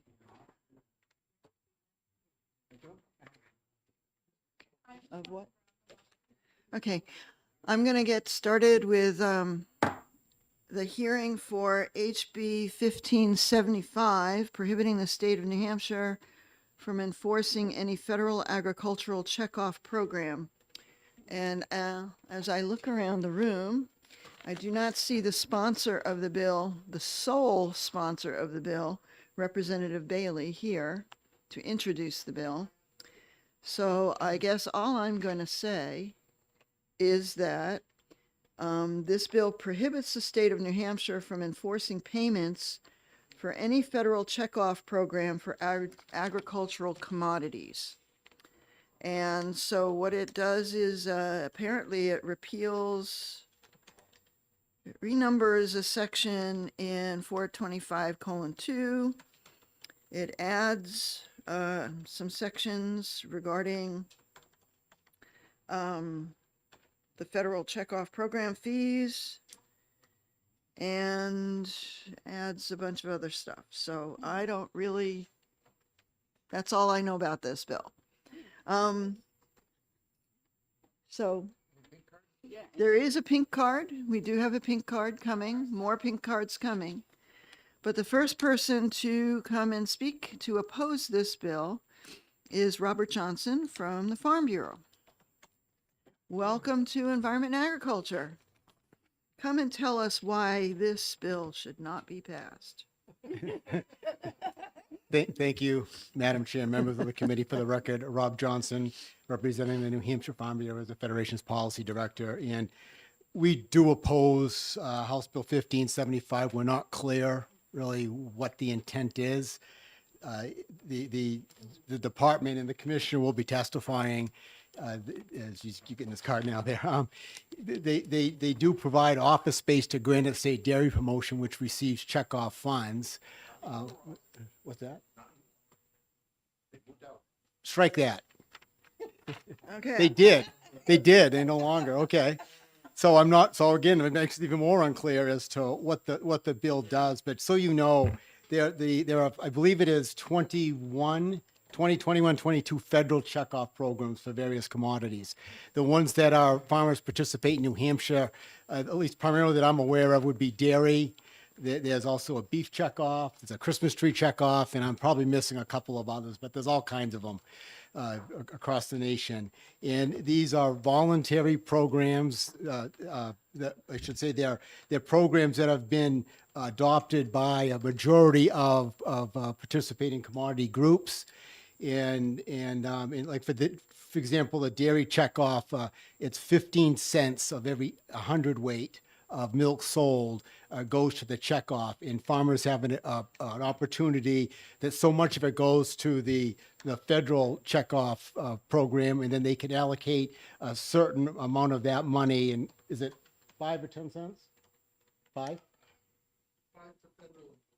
Yeah, 5 to federal, and then out of the 10 cents they can allocate locally. And in again, correct me if I'm wrong, gentlemen back there, but there's some dairy farmers back here, and of that 10 cents, they can allocate that to the Granite State Dairy Promotion, which is in-house, and prior to recently had an office at the Department of Agriculture, and there also is a New England dairy organization that some choose to send there either 5 or 10 cents to, and what they do is you've seen the gut milk advertised on top, that's dairy promotion money.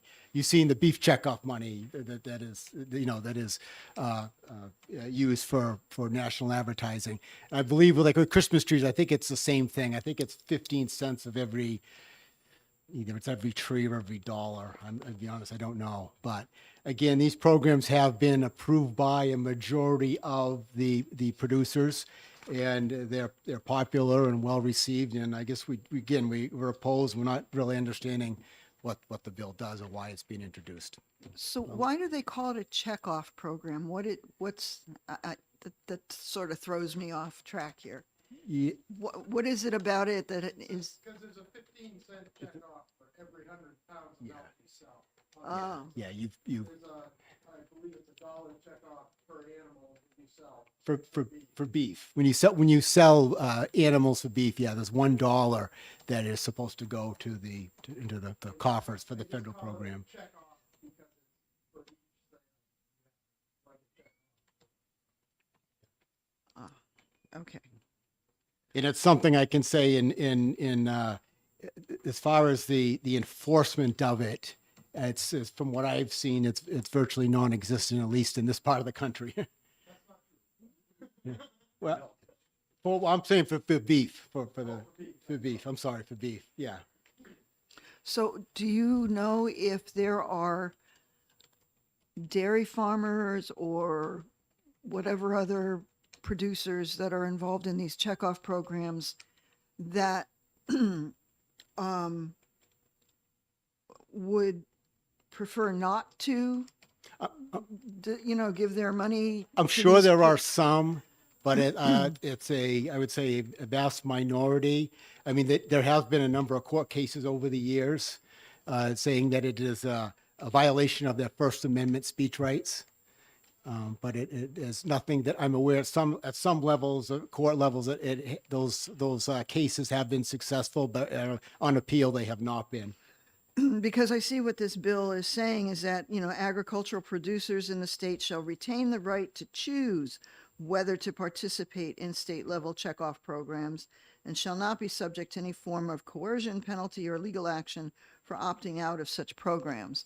So I guess that's what the author, or the sponsor of this bill is speaking to, is the fact that there are people who are compelled to write this check for whatever transaction against their will, so to speak. If there are any in New Hampshire that are vehemently opposed, they certainly haven't been in touch with me. Okay. All right. Any other questions from the committee? Seeing none, thank you. Thank you. I hope that's helpful. I was Yeah, not it is. prepared to speak today. Yeah, no, okay. Thank you. Appreciate it.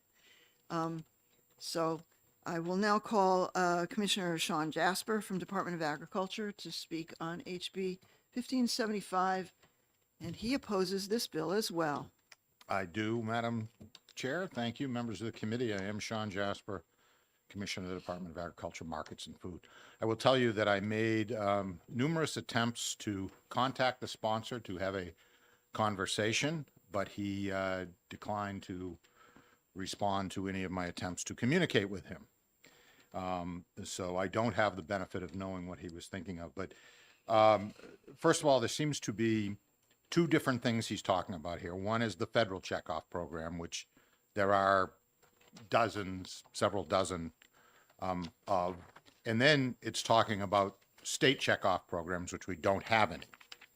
So first of all, I would tell you that in order for the department to ever enforce the federal checkoff program, three things would have to happen. One, there would have to be legislation at the federal level asking the states to participate in enforcing it. Two, the state legislature would have to give a directive to the Department of Agriculture to help enforce the programs. And three, you would have to mandate that there be a statewide registry of animals in sales so that I would know what commodities were being sold so that I could help enforce that. So none of those things are likely to happen, but certainly all three are certainly not going to happen. I'm sure the latter of the two would not happen in the state of New Hampshire, and I would certainly oppose that. These are federal programs. So don't confuse, the issue of state and federal, because the second page talks about a state program which doesn't exist. So yeah, people might not want to participate in that which doesn't exist, and I would not encourage that either. But this bill is wholly unnecessary because there are no current mechanisms in place for the Department of Agriculture to enforce this. So we're asking, the bill asks us to do something that can't be done. Says, Okay. don't do what you can't do. Okay. Okay. Any, Glad to answer any questions. any questions? Okay, so there are no state checkoff programs. And the federal programs we really can't do, we don't have any control over anyway. Okay.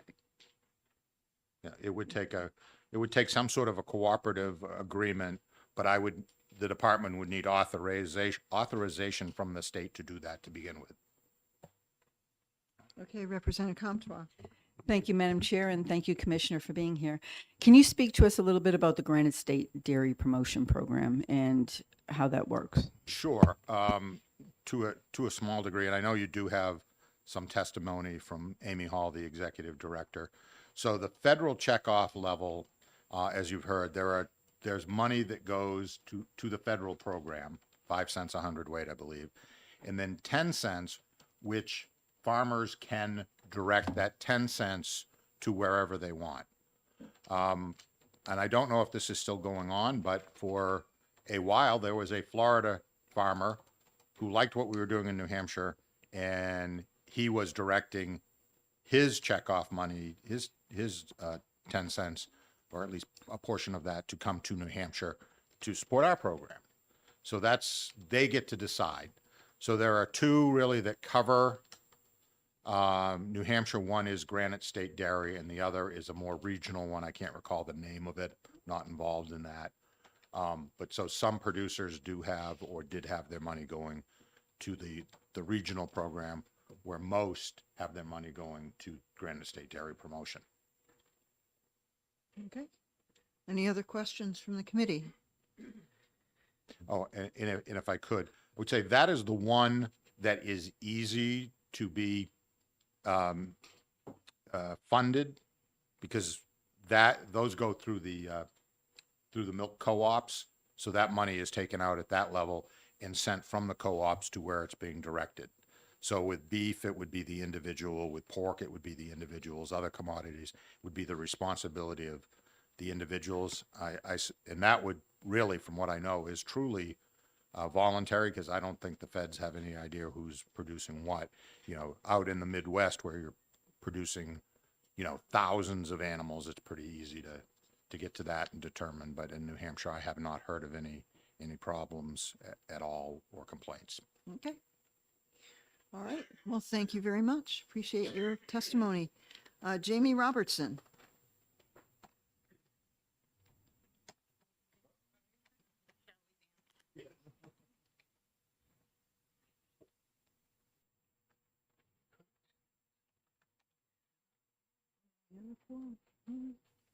Hi, I'm Jamie Robertson, and my family owns Bohannon Farm over in Hopkinton, New Hampshire, and we're also Kentucky Creamery. I think the commissioner summed things up pretty well, and Rob before that. But if you had any questions for a dairy farmer themselves, I am one of those. The one thing I would say is that we are independent from a co-op because we process all of our own milk, and the commissioner's right that the co-ops take care of if you ship your milk to either like the Hood plant or Agrimart for Cabot cheese, stuff like that. That's all handled on the by the co-op offices and gets deducted out of the milk check that we get sent back to dairy farmers. we're a little different because we process all our own milk, so we have to keep track of that and we have to report how much milk we process to the Federal Market Administrator in Boston, and then they report that to the National Milk Promotion folks in Chicago, and we get a bill from Chicago to pay 15 cents for every 100 pounds of milk we sell. That's how milk's always classified as 100 pounds. But and then you can choose 5 cents has to go to the national, and then you can choose for 10 cents either to go to Granite State Dairy Promotion, which is still a federal program, but it's a regional federal program just for New Hampshire, run by New Hampshire dairy farmers. And then the other, you can either send your 10 cents there, or you can send your 10 cents to the New England Dairy Promotion, which is not every state has a Granite State Dairy Promotion. Not every state has their own private dairy promotion arm of the federal program. And so that covers all of New England, and you have your choice of where that 10 cents goes.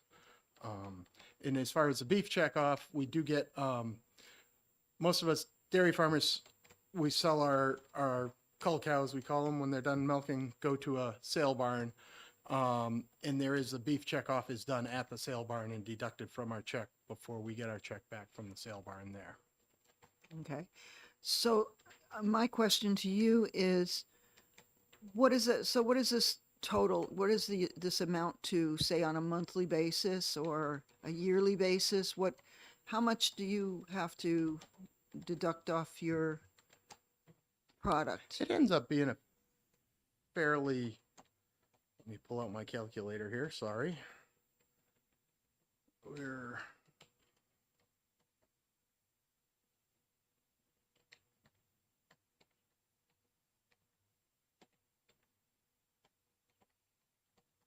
So for us, it's, we're shipping about 250,000 pounds of milk a month, which is fairly small for New Hampshire, not tiny by any means, but, and that's just under $400 a month. Okay. I mean, it's not, we spend a lot more ourselves now marketing our own brand. But that's, and this is separate from, it's not marketing like Hood Milk or, Idle Not, that goes back 40 years. Hood or, it doesn't market name brand milk. It just markets milk as a whole. And it also does a lot of research for new products and things like that also. And so, and for that $400, what do you feel that you get back in return?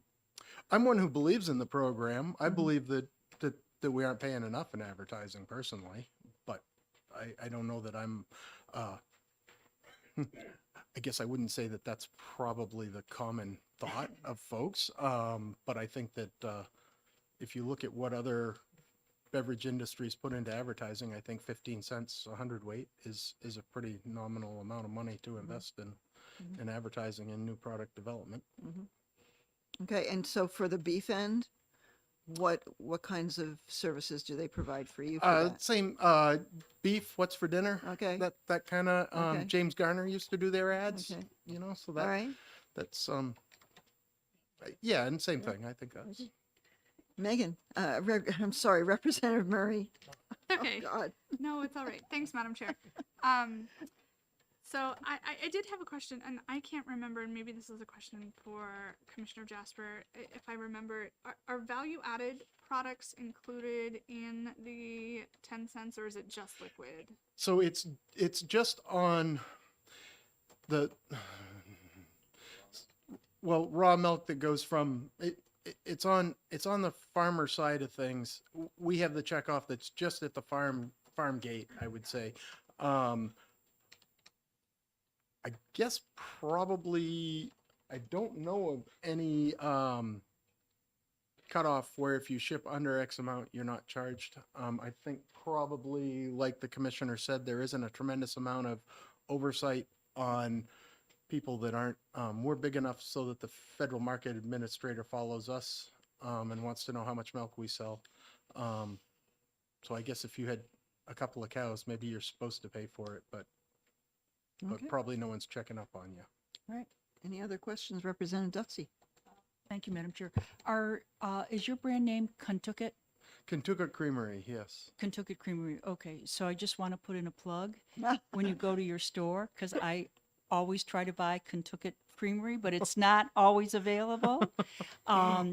But I really think I notice a difference. So, and just the fact that we can support a farm, you know, that we know all the milk is coming from New Hampshire is really exciting. But I will ask you, why do you not have 2% milk? Because I haven't seen it in the store. You're right. We have low fat, which is kind of 1%. And that's a blue label. So we do have a low fat, but it might not be at your store. Mainly, the milk consumption has changed drastically in the last 15 years, and there isn't a huge market for the lower fat milks. That's unfortunately a lot of that is switched over to milk, non-milk milks. All right. Non-milk beverages. I call them something, but it's not appropriate here. Okay. Any other questions from the committee? Seeing none, thank you very much for coming today and for answering our questions. Thank you. All right, great. Representative Bixby. Would it make sense to exec this right now? I'd be happy to. Do we have a quorum? Do we have a quorum here? 3, 4, 5, 6, 7, 8, 9, 10. We don't. Well, Jim, Oh. Representative Creighton is Jim. here. I didn't see him. Sorry. So 3, 4, Well, he was over there. 4, 5, 6, 7, He was 9, 10, 11. No, Nav, no Morse, no Wasserman, no Howard. All right. Okay. Hold on. Let's do it. Okay, we'll do it. We'll, Get her done. Oh, I'm gonna, first I have to close out the hearing. So I'm gonna close out the hearing for HB 1575. We have, on our blue sheet, 4 people against this bill and 4 against. Online, we had, 3 in support, 2 in opposition, and 1 neutral. Madam Chair, Yes, ma'am. we just don't have a quorum right now, so we need to wait. Yep. Oh, did Jim just wander out? Yes, he did. So we will wait for a second. Oh, now we have a quorum. Now we have a quorum. What? What? My green sheet. Your green sheet? Oh, okay. All right, so I guess we have decided to exec this bill now. We have some time, actually, and I will open up the exec session for HB 1575, prohibiting the state of New Hampshire from enforcing any federal agricultural checkoff program. Do I hear a motion? Oh, does anyone want practice writing a blurb? I got 2 already. Sorry. Okay, I'll do it. What's your motion? Representative Clark wants to do that. Oh, but.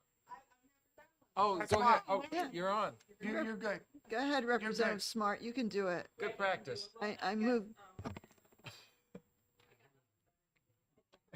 So what do I do? You Tell say- me. I make a motion to what? ITL. ITL this Yeah. bill?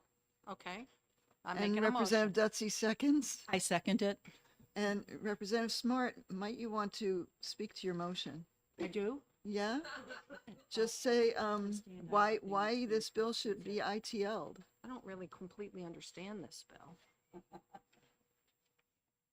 I guess it should be ITL'd because they all want it ITL. Okay. How's that? Good reason. That's a good enough reason. Any discussion? Representative Bixby. Well, I think that we have a couple of clear indicators. One is, and you might want to be taking notes because you're going to be writing the report on this.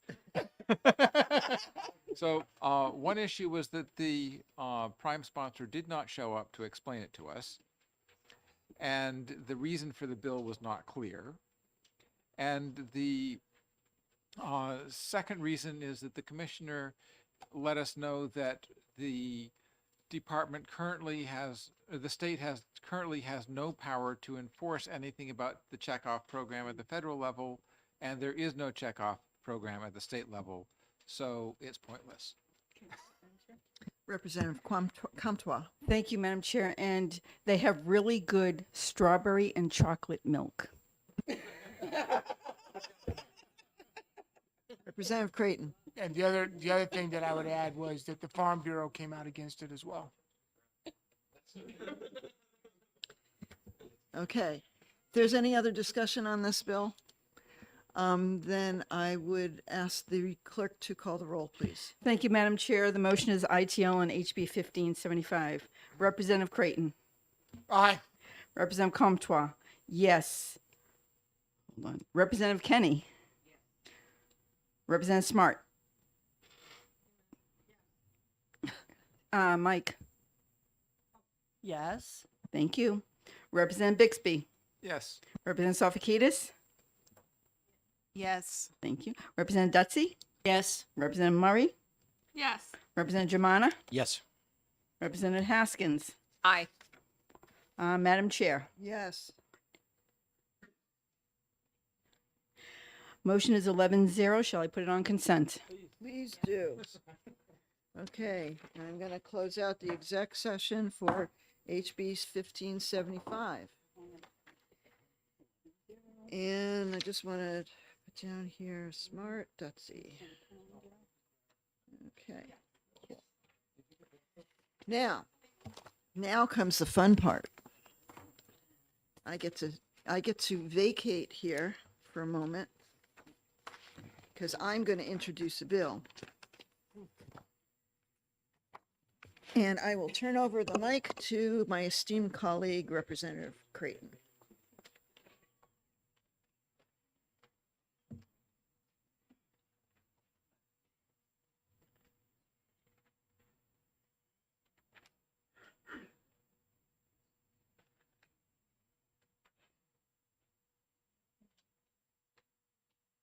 And I'd like to open a hearing on HB 1698 and call Representative Aaron to introduce the bill.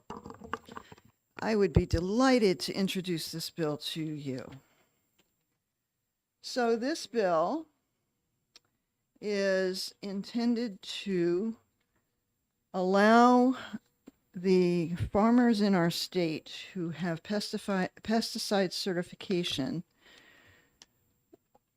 to spray their crops using drones. Currently, in our state statute, all we are allowed to spray aerially is from helicopters and airplanes. And it makes a lot of sense to allow our farmers to spray their crops using drones because, number one, they could be spot spraying and not have to blanket spray an entire acreage of property. It would be more economical for the farmers because they're not using as much product to be spraying. It's more environmentally prudent because, again, they're not using as much product and they are using, it's targeted application of pesticide or herbicide. And so this would only allow for agricultural purposes. We wouldn't be using it for, golf courses or any of that kind of thing.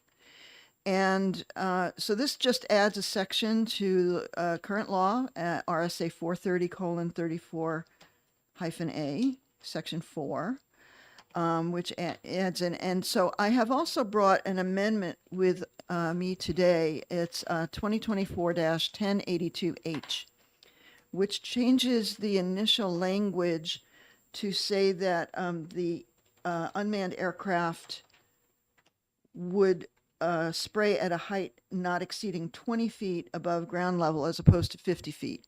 And after being on a phone call and talking to several people about it, it was felt that the 20-foot ground level was more appropriate, that anything above that is actually when the drone would be ferrying around and not spraying anything. And also by limiting it to a 20-foot level, you are not getting into the situation where there'd be any drift of pesticide to other properties, neighboring properties. And that's pretty much all that I have about this bill. We do use the RSA 22:3, Roman numeral 27-A, which is what defines what an unmanned aircraft is in our statutes. And I think I have that somewhere here. Yeah, I do, which is small unmanned aircraft means an unmanned aircraft as defined in federal regulations. So if you look on federal regulations, 14 CFR Part 107 in federal law also defines what small unmanned aircraft systems are. And I think I sent a link to the committee with all those definitions included. So that's what this bill does. It basically gives our farmers a new, improved tool in being able to manage the pests in their crops. And I'd be happy to take some questions. And Representative Bixby. Yeah, so in the federal regulations related to the unmanned aircraft, do the federal regulations require licensing for operating those? Yes. Okay, thank you. And Representative Murray. Thank you, Mr. Chair. That was really my point, was just to make sure that there are federal requirements, and they also have certain requirements to transmit, like when they're flying them. So that's all part of like the notice to the FAA. And I'm assuming that those things would fall under all of the 107. 107 is pretty comprehensive. It goes for several pages talking about certification procedures. It has definitions, inspection, testing, and demonstration of compliance, safety event reporting, a whole lot of things. So it's pretty comprehensive, the federal law. And I would also say that for a farmer who has pesticide certification, they may employ a contractor to do the work for them as well.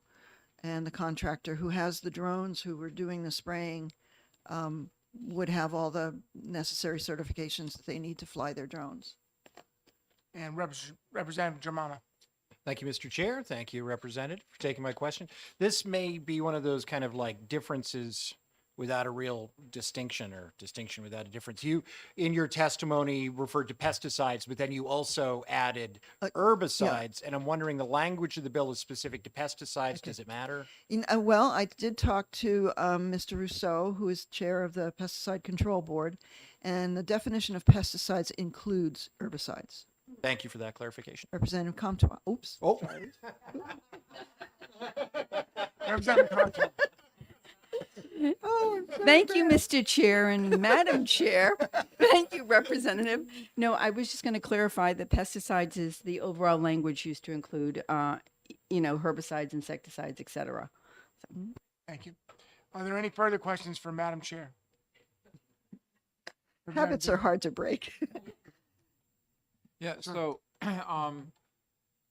how does this might be, we might have someone coming up who can go into this more deeply, but how does the spraying of pesticides at 20 feet or below compare with the procedure for doing it from a plane at a higher level, or versus using a ground spraying rig? Which is it more similar to? This is more similar to a ground spraying rig. Okay. In terms of, if you're going to spray aerially with an airplane or a helicopter, there is a whole section of notification for abutters or for people who are around the area being sprayed. There's some notification procedures that go along with that. And for ground spraying, we don't have any notification procedures, which would be the same for the drone activity. Okay, thank you. And Representative Murray. Thank you, Mr. Chair, and thanks for taking my question. Representative, I have a I just want to make sure the same sort of application control standards and regulations that would apply for ground application or any of those other things would still exist, right? In the same Yes. framework, it would just sort of all come underneath of that. Yes. Okay. As I understand it, yes. Representative Comtois. Thank you, Mr. Chair, and thank you, Representative, for taking my question. Would you say that when we're thinking about spraying a drone at 20 feet, we're spraying down, where with an aerial spray in an orchard, we're spraying up, so that's probably going, it could even go higher than 20 feet. Would you say that is a reasonable assumption? I don't know. I would ask that of anybody who would be coming after me who is a farmer who is doing the spraying. Sure. Okay, seeing no further questions, thank you, ma'am. Appreciate your testimony. At this time, I'd like to call Commissioner Jasper, please. Could I defer to Rob Johnson? Yes, sir, you may. Yes, it has some things that I may want to support in my state. Okay, good. And may we call Mr. Robert Johnson of the Farm Bureau? Thank you, Mr. Chair. I have some handouts. May I get those out before I speak? Yes, please. And we'll need a PIN card from Judy. Yeah. Madam Chair, if you could fill out a PIN card. A PIN card. Shame on me.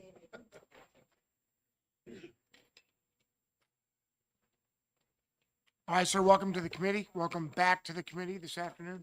Thank you, Mr. Chair, and members of the committee. Again, for the record, Rob Johnson, representing the New Hampshire Farm Bureau as the Federation's policy director. And if you'll forgive me, I'm going to read much of what I'm handing out in my letter so that I can stay on point, and I'll just add to that as I go. What I have provided you is our letter of support.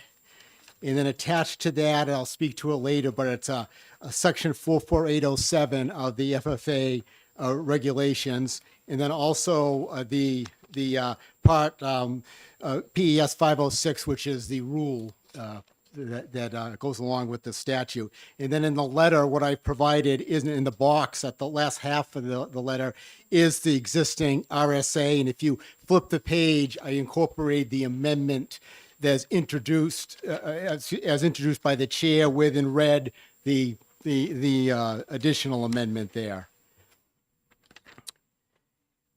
And Farm Bureau is in strong support of House Bill 1698. It's a bill that we have been working with the sponsor on and based on requests from our membership have worked with her on. You'll hear from at least the members who initially approached us. And what the bill does in a nutshell, it provides licensed pesticide applicators holding a Federal Aviation Administration Part 107 certification, which was required to fly an unmanned aircraft or drone.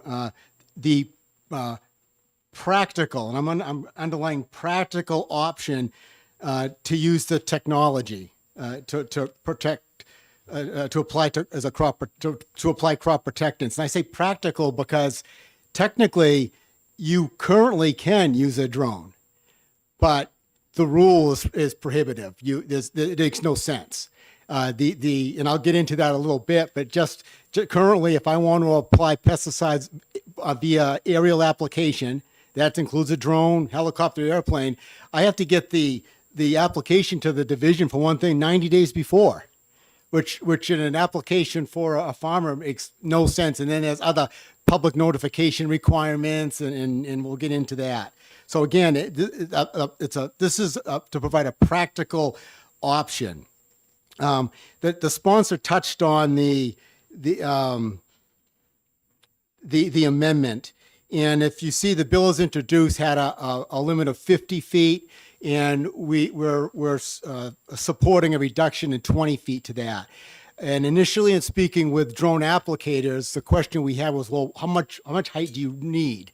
And what the answer initially was, well, we need 50 feet. Well, they need the 50 feet in order to get the payload to where it needs to be.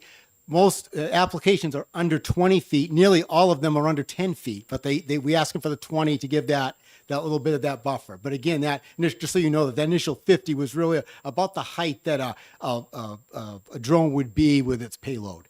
So that's why we're requesting that.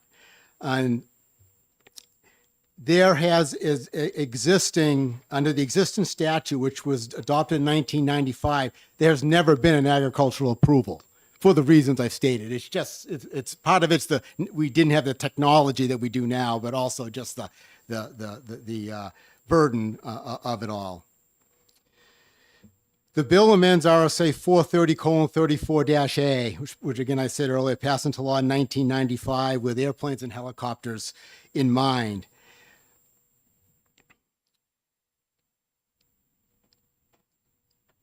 The RSA and the accompanying rules, which was PES 506, aerial application of pesticides, which I have provided you, are overly burdensome, costly, and not practical for targeted drone application of crop protectants. It includes requiring a detailed map of the treatment area, identifying sensitive areas, which are really not defined in the rule, but there are there's two stages. There's the use in what are considered non-residential areas and then in residential areas. If it's considered a residential area, which is very broadly drawn, basically anything zoned in the community as residential requires the enhanced permit. Which would then require that enhanced piece. Then it's notifications, abutter notifications, notice in newspapers, and things like that.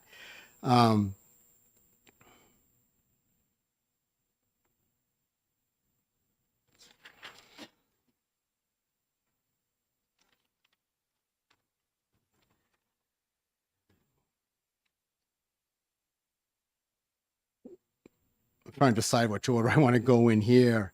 We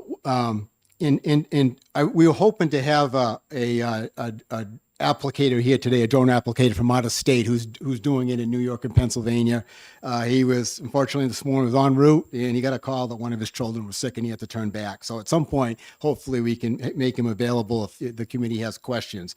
But he did raise a concern to me in further reading the bill with the proposed language in Roman 4. There's the term being used in that last complete sentence, unmanned aircraft. And then it cites RSA 422:3 with the Roman numeral. I'm not going to, it's what, 2027? That Roman 27, if you look at the statute, the definition of small unmanned aircraft means an unmanned aircraft as defined in federal regulations is amended. And I provided that definition below, which I believe the sponsor has provided you the more complete statute, which limits these drone uses to 55 pounds. And he said that is basically would make the statute close to useless. You certainly wouldn't draw people from out of state for our farmers to hire because of that limit. You got to remember that 5 gallons of water alone weighs 40 pounds. So it's just too small. So he alerted me to this. I cited up below in bold that section 44807, which if we in order to make this useful would need to be made clear in the statute. You could read the statute as still allowing it, but it's not very clear, and that would make it clear. And what that section 44807 is he termed it to me. It's termed an experimental section by the FFA, but it's what he uses to apply in other states. And as he has told me that this aerial application is essentially allowed in every state in the union except for the New England states. So we're a little behind the curve, and our farmers do not have use of the technology that many others do. As the sponsor did cite, the drone application offers farmers a number of benefits related to efficiency and safety, and I've listed some of these. The timeliness is huge. The targeted application, as some growers have said to me, they term what's precision. They really are able to apply that product where it's needed.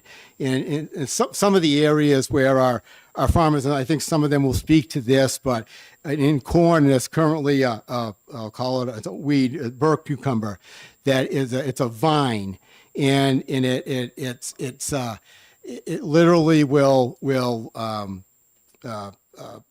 when you use it, it'll what I want to say, stop a combine. It'll tangle in and literally bring it to a halt. It's that aggressive and strong of a weed. Other areas would be our fruit growers. They currently use blast sprayers in order to get up into the canopy of the tree, and that's so the drone would offer much more precision. Also mentioned to me has been when you get into small fruit crops like blueberries, raspberries, that type of thing, often there'll be limited rows that have access to through the planting, and a smaller drone at a small height would allow them to apply protectants. Especially you've probably heard of spotted wing Drosophila. That's a big problem now that will land on fruit just before it's ripe or as it's ripening, lay eggs, and then the fruit is gone. So that would be a value there. But in addition to, with soil, I mean, if you have a problem now and you've got wet soil and you need to get on it with a vehicle of some type, you're risking soil compaction, which damages the roots of your growing crop. And then there's the fuel and time savings, and I think probably one of the other real benefits of this is worker protection, because the product is being applied away from. I mean, there's also obviously where the drones are being filled, but there's then the product is being dispersed away from people. So there's we see that as a real benefit. So I'll sum it up here that we urge you, the committee, to find a way to enable the use of drones to apply crop protectants. It is the latest in technology. It puts our farmers at the cutting edge. And like I said, it's, from what I'm being told, is pretty much every state outside of New England allows it. I know I was told that Rhode Island does, because they don't have an aerial application statute like we do. I guess this aerial application piece is more to in northern New England, and we do see it as a true benefit for our farmers as well as the environment. And I'll leave it at that. You've got some experts here that will offer you some I think very informative testimony. Thank you. No, thank you very much for your testimony. The one question I've got is, so 55 pounds wasn't the right number. Did they offer a number that made more sense? My understanding is, and I just learned this recently, so I had to do some quick research, but what I attached here, that section 44807 is what needs to be enabled by the language. That's what this particular operator operates under, and what he told me, that's what others operate under. So I will work to get the committee some language as to what would encompass that. Okay. Any questions? Representative Murray. Thank you, Mr. Chair. Thanks for taking my question. So I did have a couple of questions. Are you aware that there is an exemption permit that is available through and is required through the FAA for drones weighing over 55 pounds? So there's already a requirement for an exemption permit for farmers to use under agricultural use, with preference given to those who are seeking the exemption under agricultural related operations. And then my second follow-up, if I may, is with regard to this specific bill, are we talking about the launch of a drone on the footprint of a property, not traversing somebody else's property, where a butter notification or anything like that would have to happen? We're talking the launching on the site of the application. Okay, thank you. And in clarification to, I guess, your first question, my understanding is that what I'm talking about, which is attached to this section 44807, is something that is under the Part 107, the licensure. And then this is part of that. Why I bring it up is this drone applicator who does this in other states, in further looking, what I did is I sent him the complete statute, and then I sent him the definition of 422.3. And that's when he came back and he said it just wasn't clear to him that what was needed. And it might be because there's also there's a definition of small unmanned aircraft, and there's a unmanned aircraft. I'm going to forget, there's another word that he just said it just wasn't clear to him, and that maybe we need to be looking at that. That's why I'm raising it now, so it doesn't become an issue Follow up, later. if I may. Okay, yes, Warren, please. I'm wondering if it makes sense to then just refer back to some of the language that's already enumerated under, I think it's 14 CFR Part 91, which is around drone application through the FAA, and that's why I'm wondering if there might be a more appropriate word. It could be. Part of my hesitancy also is I should mention that this draft language is, I worked with Director Russo initially to put this together, and he's currently not available. So so that's why there's a reason he cited that. I guess we need to find out exactly why, if there's a reason or whatever. Fair enough. Representative Bixby. Yeah, so I was just wanted to let you know that we're going to be execing this on Tuesday. So so there's going to be a relatively short turnaround time for any amendment. And it sounds like we're going to need to have to amend it in order to get the appropriate aircraft size language added to it. So would you be able to work with the chair to help get her that language expeditiously? Yeah, we probably will need language, but I'm going to say I'm not sure. And just your question brings up another one that the chair asked earlier relative to the size. I did ask the drone operator that I've been working with about what he was talking about for size under his this section 44, and he says mine are upwards of 400 pounds. If that helps you. Yeah, any help you could give us with that, and we want to write it so that it's accurate and helpful. And if it's 55 pounds, it needs to be 400 pounds, then we're not doing that. So anything you could do would be great. Thank you. Thank you. And now Commissioner Jasper to bat cleanup.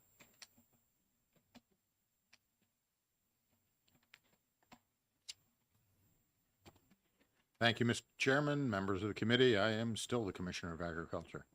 I'll support what the Executive Director just had to say. I mean, in support of the bill with the amendment of 20 feet, I think that it is much more environmentally friendly. Although currently we don't have, to the best of my knowledge, anyone licensed to spray with helicopters or planes, and have probably not had anyone for decades doing that. So it is spraying from the ground, which a question earlier was about how high that would have to go. I don't know for sure, but I would certainly say when you're spraying anything up, it's going to probably have to go higher because it's going to be trying to reach into the field, and that's going to lend to more drift than something that is going down. And obviously they're going to be spraying in any time they're spraying when there is as little wind as possible. But I think this really is the most environmentally friendly way to do this. And obviously 50 pounds is not enough to make this practicable. And so I hope that the chair and the executive director find a solution to this, because I think it is something that is very much needed for agriculture in New Hampshire. Okay, thank you. Any questions for the commissioner? Seeing no questions, thank you, sir. Appreciate your testimony. And next, I'd like to call Tom Boudry.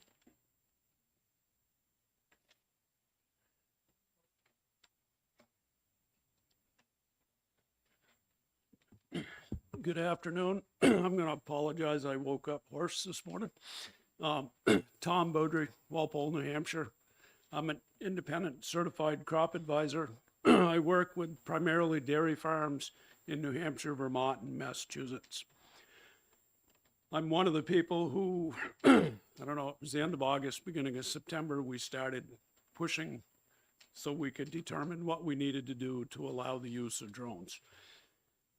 Where I see it being used with respect to dairy farms, Rob Johnson mentioned burr cucumber. Burr cucumber is a weed that germinates late June, July, so the pre-emergent herbicides have lost their residual effect by that time. Burr cucumber will climb up and canopy out over the top of cornfields. Right now, it's sprayed with what we call a self-propelled sprayer. It's operated on the ground. Somebody goes in, and corn will often be 10 to 12 feet high, so it's very high. The clearance on the sprayer underneath the sprayer itself is maybe 4.5 feet. Underneath the booms, it can get up to 10 or 11 feet. But going in with the sprayer, you are running some corn over, so you are damaging the crop. Also, you cannot see the specific areas of the field that has burr cucumber in it. So typically the whole field is being sprayed. If it's a 30-acre field, you go in and you spray the whole 30 acres. Using a drone, they can determine where the cucumber is that needs to be sprayed and go in and do spot spraying.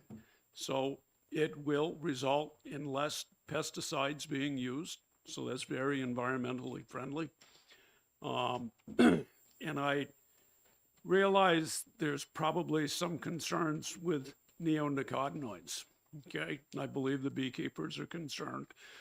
So neonics in forage production, such as corn silage, is basically put on the corn seed when it's before it's planted. It's a dry powder that goes on. The chemicals or herbicides that are used to take care of the burr cucumber do not have any neonics in them. So that the concern for neonics being aerially dispersed, to me, is not a concern. Are there any questions? Representative Germano. Thank you, Mr. Chair. It's good to see you again. Yeah. So I really appreciate the discussion about the neonics, because that was, yes, we have been hearing from beekeepers, so that definitely clarifies that. I appreciate that. I just had a question about something you said, which does strike me as a really great point about being able to identify specific areas, right? And so would that be kind of I'm just trying to imagine the process. Would it be kind of a two-stage process in the sense that there would be a preliminary kind of survey with the drone? I'm just trying to imagine how you would find those specific places. Right. It sounds like The drones do have cameras on them, so you could go up and determine where it is. And I expect when he's in transport from spraying one area to spraying another, if he goes up to 50 feet, he will be able to see that. And So then that- go right to that area. May I follow up? Yes. And I was just, so would that happen during the spraying, or would Yes. there, okay. And typically, so I'm scouting fields I work with about 25,000 acres, and I scout fields July and August, and we really don't start seeing the cucumber until August when it comes up in canopies. So we identify there's cucumber there, we identify it really needs to be taken care of, because in some instances, it'll canopy over the corn and actually start pulling the corn down, okay? And then from there, the drone operator would identify the areas of the field that really needed to be sprayed. If you were in a self-propelled sprayer, the operator is sitting there about 12 feet in the air, but when you're in 12 to 10 foot tall corn, all you're seeing is the top of the corn. So, Okay. Thank you very much. Representative Murray. Thank you, Mr. Chair. Thank you for taking my question. Is it true that not all drones have cameras? that is true, Okay. but this would be a commercial operator that would come in to do it. Okay, and even if a dairy farmer were to get their own drone, they would get a camera so they could see. It would be useless to go up without having a camera. Follow up. Yes, ma'am. So would it make sense for there to be a requirement, however, though, for there to be usage of a drone with camera capability to avoid the potential of indiscriminate application? I guess I wouldn't see that as necessary because the drone operator, the only way he's operating that drone is with a camera to know where he is in the field and the whole works. Okay, any further questions? Thank you, sir, for your testimony. I appreciate it. Thank you. I'd like to call Mr. Tom Salyer, please.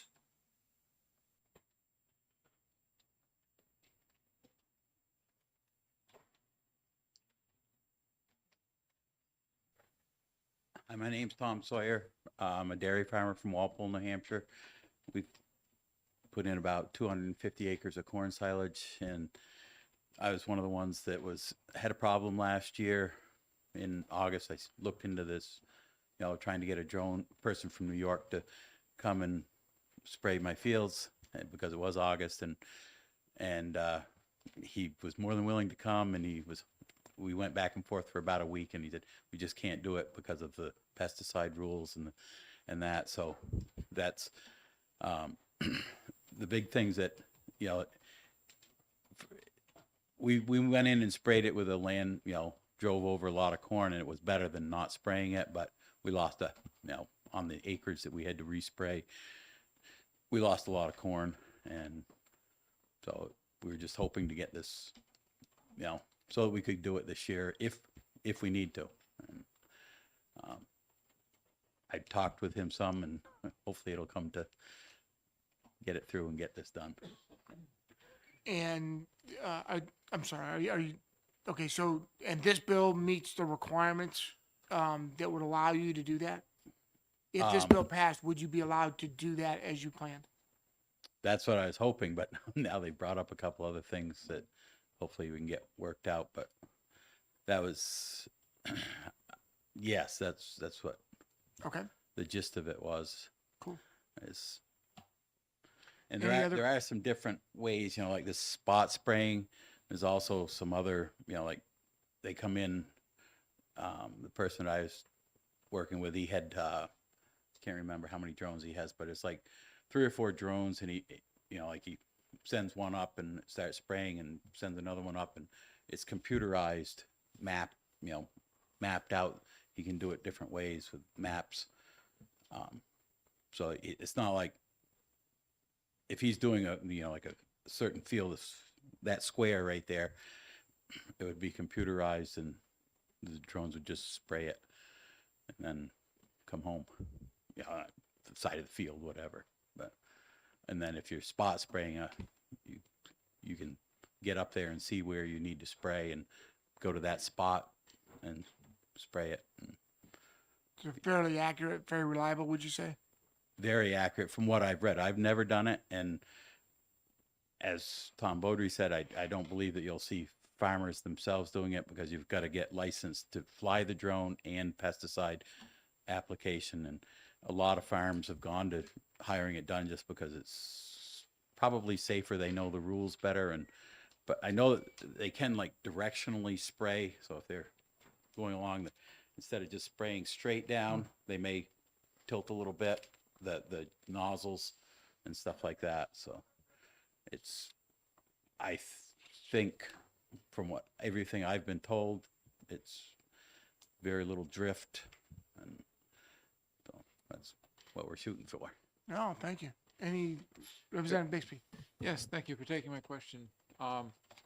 So one of the issues with drift is that if you are spraying in high wind conditions, then drift is much more likely. Would it be the case that if you're flying a drone, if you were using a drone, you wouldn't be able to fly the drone in the conditions that would be problematic for drift? Correct. Okay, thank you. They're worry more about drift just because the drones are very expensive. And so, you don't want to go up with them when it is windy. But. All right, seeing no further questions, I'd like to thank you, sir, for your testimony. We appreciate it. And Jamie Robertson. My son showed up, and I will defer to my son. I think he put in a card also, because he's the one who has a pesticide license and actually does And so you're Cy? Yes. Cool. And so you want me to destroy this? They're all over it. You just saved us 5 minutes. Cy, I'd like to call Cy Robinson, please.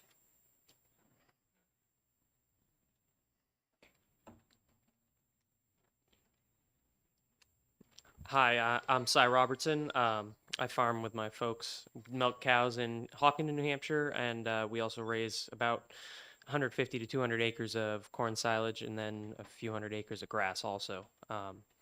Just speaking in support of the bill so we can do the drone spraying. As far as the burr cucumber is a huge headache for us.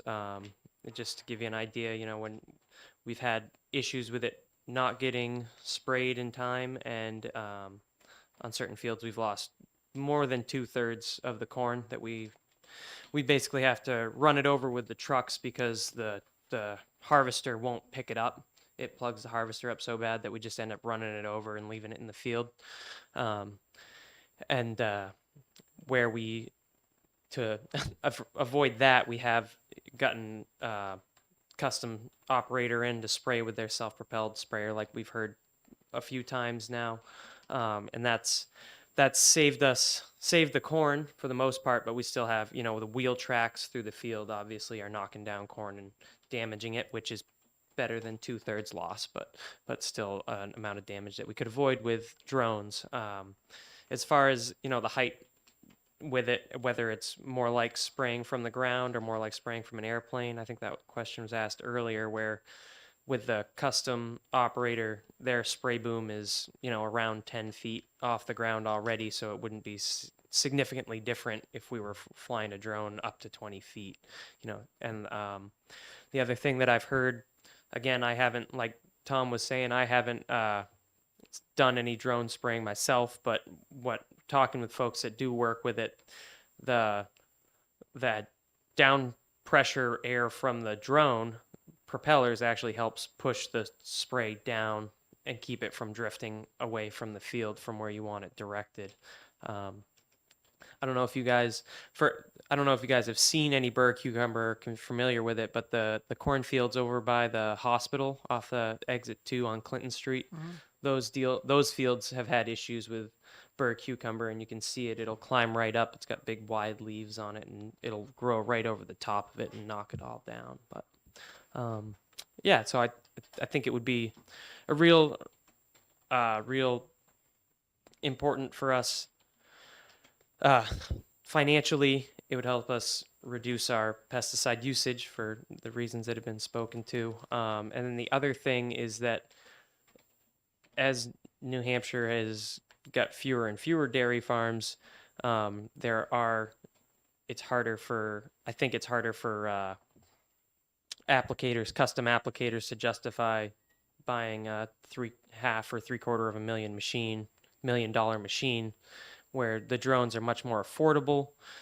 They're easier to get transport on roads, you know, on a trailer from field to field. I think that would be a really big advantage too, that would be specifically advantageous for New Hampshire. I'll be happy to take any questions. Thank you very much. Representative Bixby. Just a clarification, when you're talking about the drone being more affordable than the $500,000 to $750,000 machine, is that machine you're referring to the self-propelled ground spray rig? Yeah. Okay, thanks. Any other questions? Thank you, sir. Appreciate your testimony. Seeing no further questions, and I'd like to call, please, Adam Crete.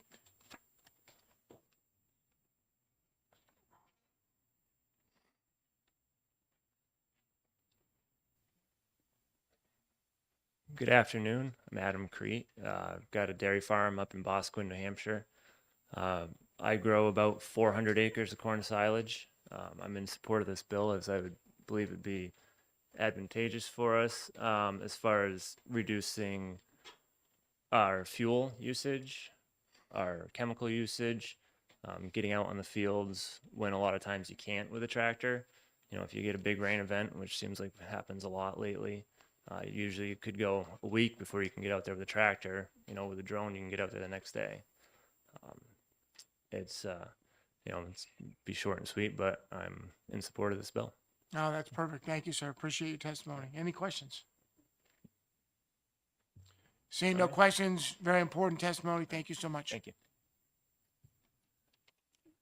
I am out of pink cards.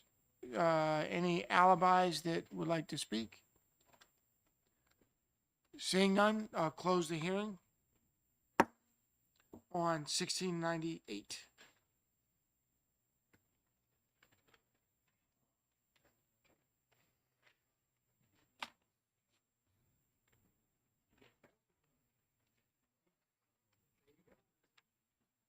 And online on 1698, we had 17 in favor, 10 opposed. On the blue sheet, we have 3 in favor.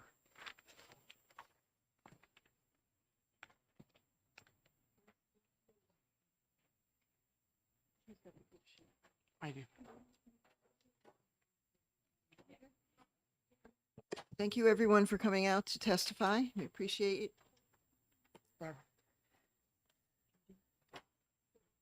Thank you. 1703.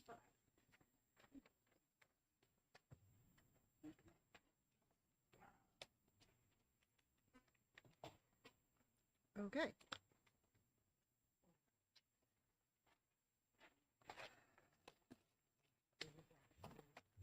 All right. Okay. I am going to open up the hearing for HB 1703 relative to the sale of kangaroo and caribou meat. And today we have Representative Granger to introduce the bill to us. Good afternoon and welcome to Environment and Agriculture. Thank you, Madam Chair. This bill is pretty simple. It legalizes kangaroo and caribou farming for meat production. We just, instead of rewriting a bunch of law, we just put kangaroo and caribou in lists of similar animals, so they'll be regulated basically the same way. I can take any questions. Okay. First of all, I want to ask committee members, do you all have a copy of the bill? You took it off the counter? Okay. I don't think I have a copy, so. No, I'll get it. Yeah, all right. All right, let's see. Anybody have any questions regarding Representative Dutsey? Okay, thank you, Madam Chair. Representative Granger, where did this bill come from? Was it a constituent or how was this addressed or raised as a problem in New Hampshire? Can you give us any background? Yeah, so one of my constituents runs a nonprofit called the Free State Food Network, and they want to they come from a state where kangaroo farming is legal. Also, there's another constituent who wants to raise caribou as well. And we figured the best way to do it is to just regulate it the same way similar animals are regulated. Representative Potenza. So I had no idea that this was a thing, and it was in a chat that I'm in just recently, and a whole group of people were talking about reps and others about how they purchase kangaroo meat and caribou meat. So can you give a little background, please? Because, this, even to me, it seemed a little like out there, but about that process and where people, how people are purchasing that meat now. Can you give a little background, please? Certainly. So right now, most meat, so kangaroo is a very common thing to eat in Australia because that's where kangaroos are. I would like to say that I know this from firsthand experience, but I've never actually eaten kangaroo because it's incredibly expensive. Supposedly, it's kind of like beef mixed with rabbit. It's a somewhat gamier version of beef. Supposedly, it's a lot leaner than beef and therefore healthier depending on your specific diet. Other parts of the country do have kangaroo as a legal animal to raise and butcher. If you're buying the most commonly available kangaroo, which is from Australia, it is a fairly hefty tax. My understanding is $15 per pound, which is makes it outrageously expensive for anybody to purchase kangaroo meat. I don't know that there is a large demand for kangaroo meat, but there certainly is some demand because I demand it. and so there's at least a little bit. And so if we did legalize it, then not every farmer would be raising kangaroo, I'm pretty sure, but there's probably a few that will, and that would just enable that specific market to exist. Representative Comtois. Thank you, Madam Chair, and thank you, Representative, for taking my question. Could you elaborate on what states currently allow the raising of kangaroos? My understanding meat? is Wisconsin does, and I believe also Texas. Well, I'll tell you, I do know that kangaroo meat is used for like cat and dog food. I know that in California, though, because my daughter has a cat that's allergic to most foods, and her vet recommended that she get some kangaroo meat for the cat. The only problem is that that's banned in California, kangaroo meat. So, so that's how I know that there it is a product that is used in animal food. So I know that it's not just people eat it. Representative Comtois. Thank you, Madam Chair. Having heard a discussion regarding kangaroos just recently in this committee, but in about their personalities and things like that, what type of infrastructure would you need to raise kangaroos? Do you have any idea? If your infrastructure will, my understanding is, and I'm not a kangaroo farmer, so I'm just going to give you the research that I've found. If you are capable of containing, some of the animals that are already on the list, such as bison, you should have absolutely no trouble with kangaroo. They do hop. They are capable of climbing, but they are containable and they are capable of being farmed. At any rate, it is up to the farmer. If you're worried about them getting out, a nice thing about kangaroos is they have basically zero natural viability in this area. So if they did escape, there's almost no chance that they would become an invasive species. There are other animals that are much more compatible with our natural environment, such as hogs. And while they are a small problem in New Hampshire, they're not that big of a problem because we have very responsible farmers who take care of escaped pigs. There is very little chance that kangaroos would be able to survive in the wild in New Hampshire. Representative Murray. Thank you, Madam Chair. And thank you for taking my question. I think that gets to a question that I was actually wondering about is whether or not outdoor or indoor environments, I guess, would have to be established to make sure that like housing or the farming of these animals was compatible with the ability to care for them. It seems that you, I guess, the potential was that you indicated that outdoor life for a kangaroo might not necessarily be compatible. So have you given any thought to that? So there are certain animals that there's questions of how long it takes before you can slaughter the animal. So for instance, cows, it takes a fairly long time for a beefer to be something that you can process. Kangaroos, my understanding is it's a lot shorter, and therefore you don't have to have them outside or in a barn in the winter. They are capable of handling cold to a certain degree, but ideally you would get it done before that, so you don't have to have the kangaroo in the wintertime. And ultimately they are livestock. They are not pets. So. Representative Bixby. Yeah, so for deer and elk, the Fish and Game rules have specific enclosure requirements, and I don't see anything in the bill about updating Fish and Game rules to make the enclosure requirements appropriate for kangaroos. I did a little bit of online research. There is a kangaroo farm in British Columbia that which would suggest it's probably viable in terms of climate-wise here. But they did talk about an issue being digging, so there would need to be different rules than what we have now. Is that something that you gave any thought to? So I looked into the Fish and Game rules specifically about permitting, And nothing in this bill as it is right now addresses the permitting aspect of it. I imagine if we have them as livestock, then Fish and Game would need to go ahead and update their rules in regards to that. I believe Fish and Game does have the authority to update their rules to reflect updates in the RSAs.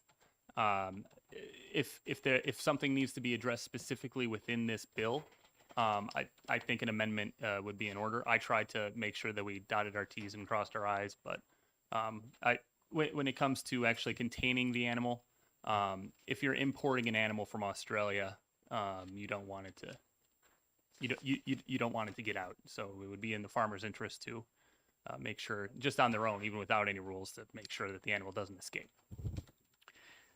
I have a question, and then you. So in your bill on page 2, line 32. So a copy of such report shall accompany that bike, Elson, red deer, kangaroo, or caribou carcass to the processing facility. Do you know if there are any processing facilities that process kangaroo? I do not. We just tried to put the kangaroo and the caribou in existing RSAs. I'm not entirely sure. Maybe that would be a question for I forget his name, Mr. Jasper. Okay. But I'm not 100% on that. No. Representative Bixby? Did you have a question? Oh, you had a question, Representative Murray. I'm sorry. Thank you. I had a two-part question. My first was with regard to marsupials like kangaroos.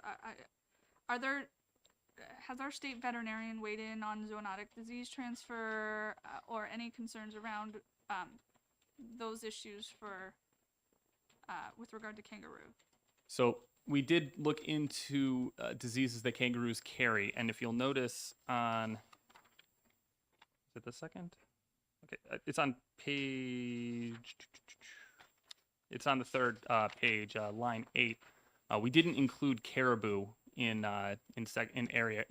K, or we didn't include kangaroo because they do not get chronic wasting disease. There may be diseases that they get, but I'm not aware of them. That may be I'm not aware of them, and I couldn't find them when I looked it up. Okay. Representative Potenza. Did she have a follow-up? I did.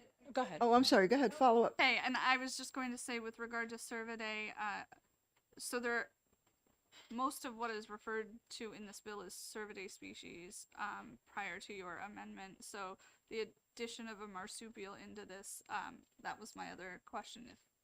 And it seems that you had kind of answered parts of that. Okay. Representative Potenza. So I guess my question is, in regards with the bill, it's basically adding in these two animals in this process, and then Fish and Game would put in rules or whatever for all restrictions and permitting. Do you believe that we could look at another state that's doing this? You said Wisconsin, for example, and or would you provide that information possibly to the committee so they can kind of see what is happening there? Another state that is, currently doing this, it has an operation, it's working for them. Would you be willing to do that? If you want, I think OLS can do a better job at that than I can. I mean, I did, as research for this bill, just sort of check in Wisconsin specifically. But OLS, they're probably more efficient at, because every state has their own way of keeping track of the rules and all that. I could do that, and I'll give you a copy. I'll write down to do that. Okay. Okay. Representative Bixby. So I'm glad that you included caribou in terms of the testing for chronic wasting disease. But I did a little bit of research about caribou in. Well, it was actually in Maine. They tried to reestablish caribou in Maine back in the 1980s, importing animals from Newfoundland. And one of the animals they re-imported all died within about a year of the time that they imported them, because there were diseases in the native herds that were basically the caribou were not able to deal with, like brainworms. And I'm wondering if you see that as a potential impediment to this working here in New Hampshire. So I spoke to people who are interested in raising caribou, and in the North Country, I believe that Santa's Village has caribou, and the problem they're experiencing is they can't import new caribou, and so that leads to genetic issues. But the reason that they have them and almost nobody else does is because they were grandfathered in before the current rules were in place. And so that means that there's an issue for them and for other people who want to raise caribou, getting the genetic stock into a breeding population is difficult. But that does prove that they are viable in a farm environment in New Hampshire. Representative Bixby, yep. Okay, so that actually brings up another question, which is actually the sourcing, because at this point, the rules have cervidae, all cervidae that would be farmed need to be closed herds, because the chronic wasting disease is considered a danger for importing other animals, even if they've been certified. There've been so deer farms and elk farms in other states have ended up getting chronic wasting disease because of animals they've imported. So are you looking to somehow change or relax the restrictions on importing? I'm mostly just trying to add, so I believe that you are currently able to import red deer. And Oh. Okay. We had a study committee on that last fall. Okay. So. Well, so the current RSA, not the part that I changed, mentions red deer and how to handle them and make sure that they don't have chronic wasting disease. So if it's in the RSA, I mean, I could be wrong about this, but I assume that if it's in the RSA and it says that this is how you handle a red deer, if you're farming red deer, then you would be able to get a red deer. Right. So the Fish and Game rules actually have it restricted to being a closed herd with both red deer and elk. Okay. So in that case, I know that Fish and Game has a separate list. They have a license of animals you are allowed to, or animals you must have a license to possess. And I believe that the one complaint that people have with that is that they don't issue licenses for certain animals. And I believe they also have a list of FIS 803 and FIS 804 of ones you need a license to import. And is it so? If you don't mind me asking questions of the committee. Well, I don't know. Go for it. Okay. So is the difficulty in that the Fish and Game won't issue the licenses for importing of red deer, even though it isn't technically illegal per the RSAs? Representative Bixby. So Fish and Game is authorized by the RSAs to make restrictions that are appropriate for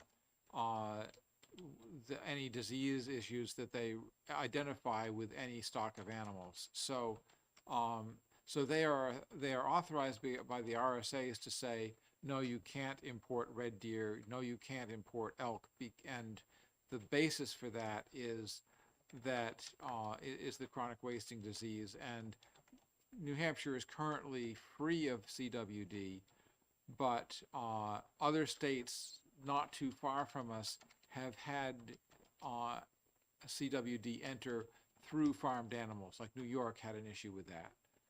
And they want to make sure that we don't get CWD into our native population because it's A, bad for people, and B, it's very hard to get rid of. And it's also bad for hunters. So I know, so one of the people that was pushing for this bill has about a 400-acre set of land, and they would like to be able to have caribou.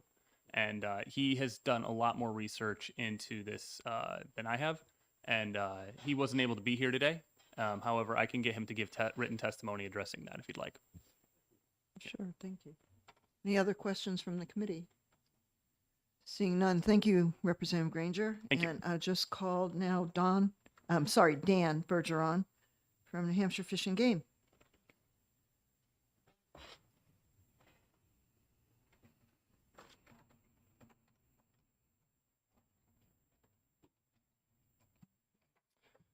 Good afternoon. I'm Dan Bergeron. I'm the chief of the Wildlife Division at New Hampshire Fish and Game. I might be able to add some clarity to some of the questions that were asked. So I'm here to testify on behalf of the department in opposition to this bill, largely due to the inclusion of caribou. So caribou currently under our administrative rules are prohibited for importation. And as has been discussed here, the main concern is chronic wasting disease. How it works is, as was referenced, the statute gives the department authority to set regulations on importation, propagation, possession of certain species. Currently, all cervidae species, so members of the deer family, are prohibited under our rules for importation with the exception of fallow deer. Fallow deer is essentially one of the few cervidae species that after years of research, there's no indication that they're really susceptible to chronic wasting disease. I believe there was one scenario where they were able to infect the fallow deer after injecting the prion into its brain, but even in all those circumstances, they didn't necessarily contract the disease. So that is the one species that appears to not be susceptible to CWD and is allowed for importation. The reason that elk and red deer are included in here is because prior to CWD becoming a big concern, which really took off in the early 2000s, there were already existing herds in the state. So there's a number of facilities throughout the state that already propagate red deer, elk, some have fallow deer. So we wanted to allow those people who currently had those animals to retain possession of those animals. What we wanted to prevent was the importation of new animals because, as has been pointed out, that is a very big risk of introduction of chronic wasting disease. Chronic wasting disease is a prion disease, so it's an abnormal protein. It is always fatal and there is no cure.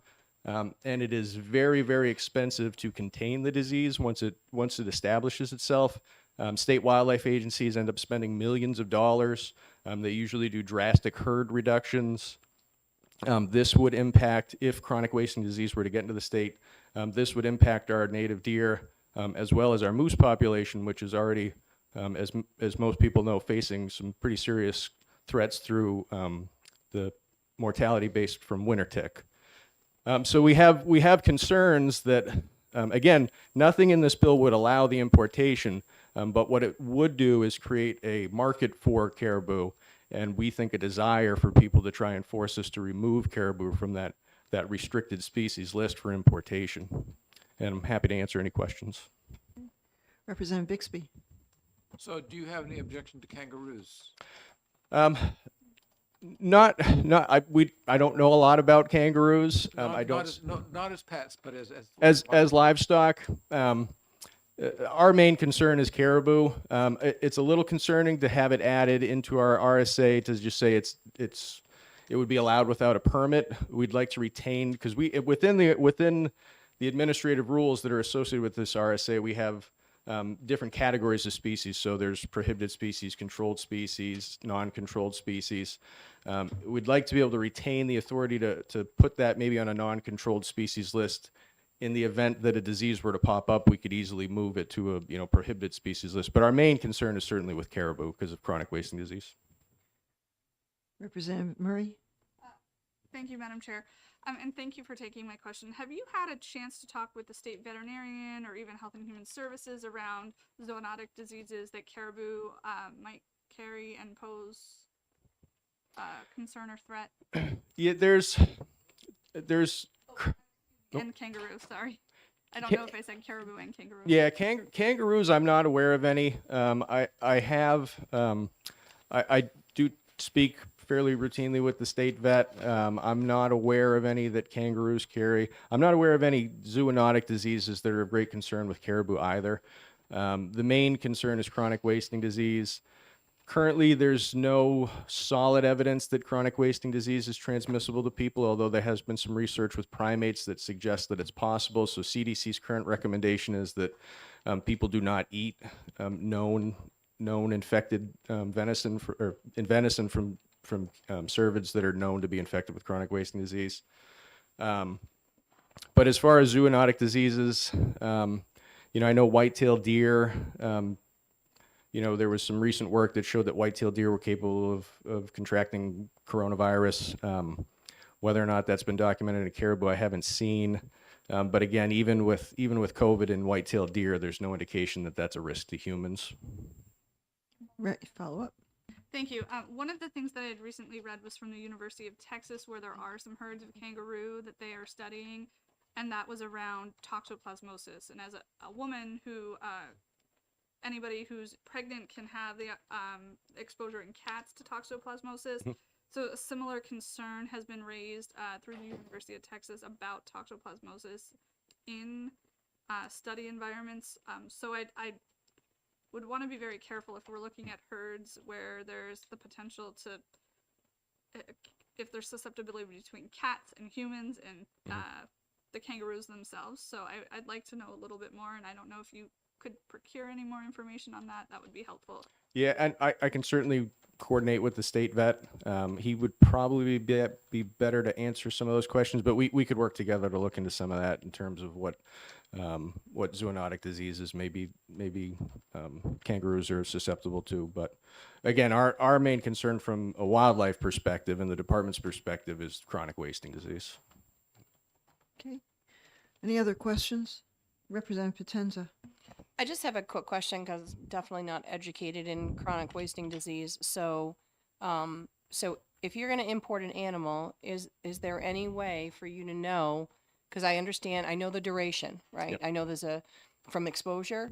So, is there any way to know that that animal's clean before coming? Because if there is, well, there's not. No, so there's currently no approved live animal tests for the disease. So to test and feel even remotely confident, the animal has to be dead.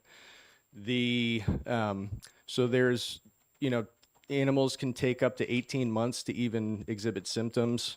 As was referenced before, so the USDA does have a herd certification program that certain herds will take part in, particularly if they're going to move interstate. But that certifies a herd as low risk for CWD, but not no risk. And there have been multiple herds. So typically, a herd has to show that it has not tested any animals positive for CWD over the course of 5 years. There's been numerous cases of herds that after that 5-year period have still tested positive. And there are requirements that they have to be getting animals from other CWD certified herds to retain their certification. So while the certification program certainly has some benefits and reduces risk, it has not done a good job at removing the risk. And there are still states that end up getting their first positives through importing captive cervids. Follow up. So if let's say we opened it up for, let's just say for caribou, for example, and it's closed, and that happens, even though it's, we basically put in the criteria that it could only be through this certified, USDA certified grouping, and it wipes it out. That's really, how is that going to impact anything else except for the person that is running this business? So typically, a lot of times, if the CWD were to come in on a captive animal, again, because there's this dormant period where you may not know that the animal's positive. So the animal, the entire time it's infected, can be shedding these proteins or these prions, and they can get spread out into the environment. It could be through contaminated farming equipment that leaves the farm, or fence line contact with native animals, and the protein can actually remain infective in the soil for, they don't know exactly, but there's similar proteins that impact sheep, and it causes a similar disease called scrapie. Those have been remained active in the soil for like 12 years. So the protein itself is almost impossible to deactivate. It can withstand temperatures that are over 1,000 degrees. It's resistant against chemicals. It's a very scary disease. And again, the problem is there's been, I can think of two jurisdictions, New York being one and Quebec being the other. They documented the disease soon enough and were able to put up a containment zone around those areas, and they have yet to detect more positives. But Quebec spent, millions of dollars in the first couple of years to contain that disease before it spread into wild animals. Again, because this protein could remain active in the soil, there's nothing saying that 5 years from now they might find it in wild deer, but to date they have not. New York, similar, millions of dollars in containment to stop the spread of this disease into wild animals. Do we have any information that's specific on New Hampshire? And if we do, just because I'm interested, and I think other members of the committee would be, about, anything that happened in New Hampshire in regards with chronic waste? Yeah, so we do. So the department does annual surveillance for chronic wasting disease. We typically get around 400 samples from hunter harvested white-tailed deer. We pull lymph nodes from those animals and we send them to a lab for testing.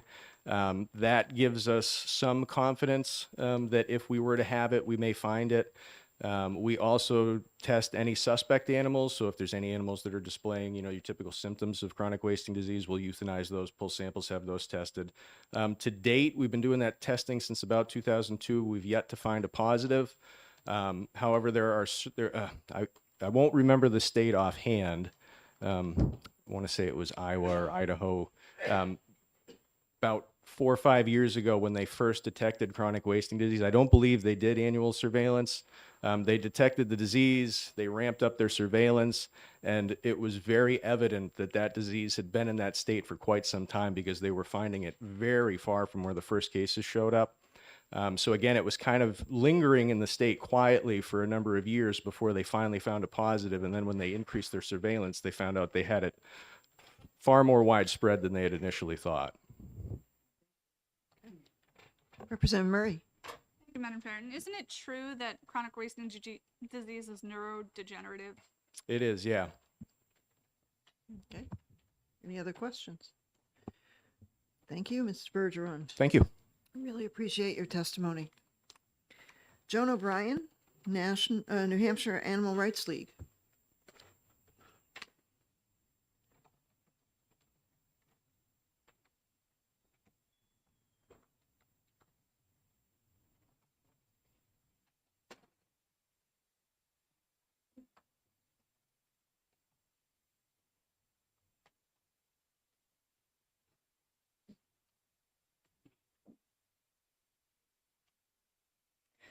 Good afternoon.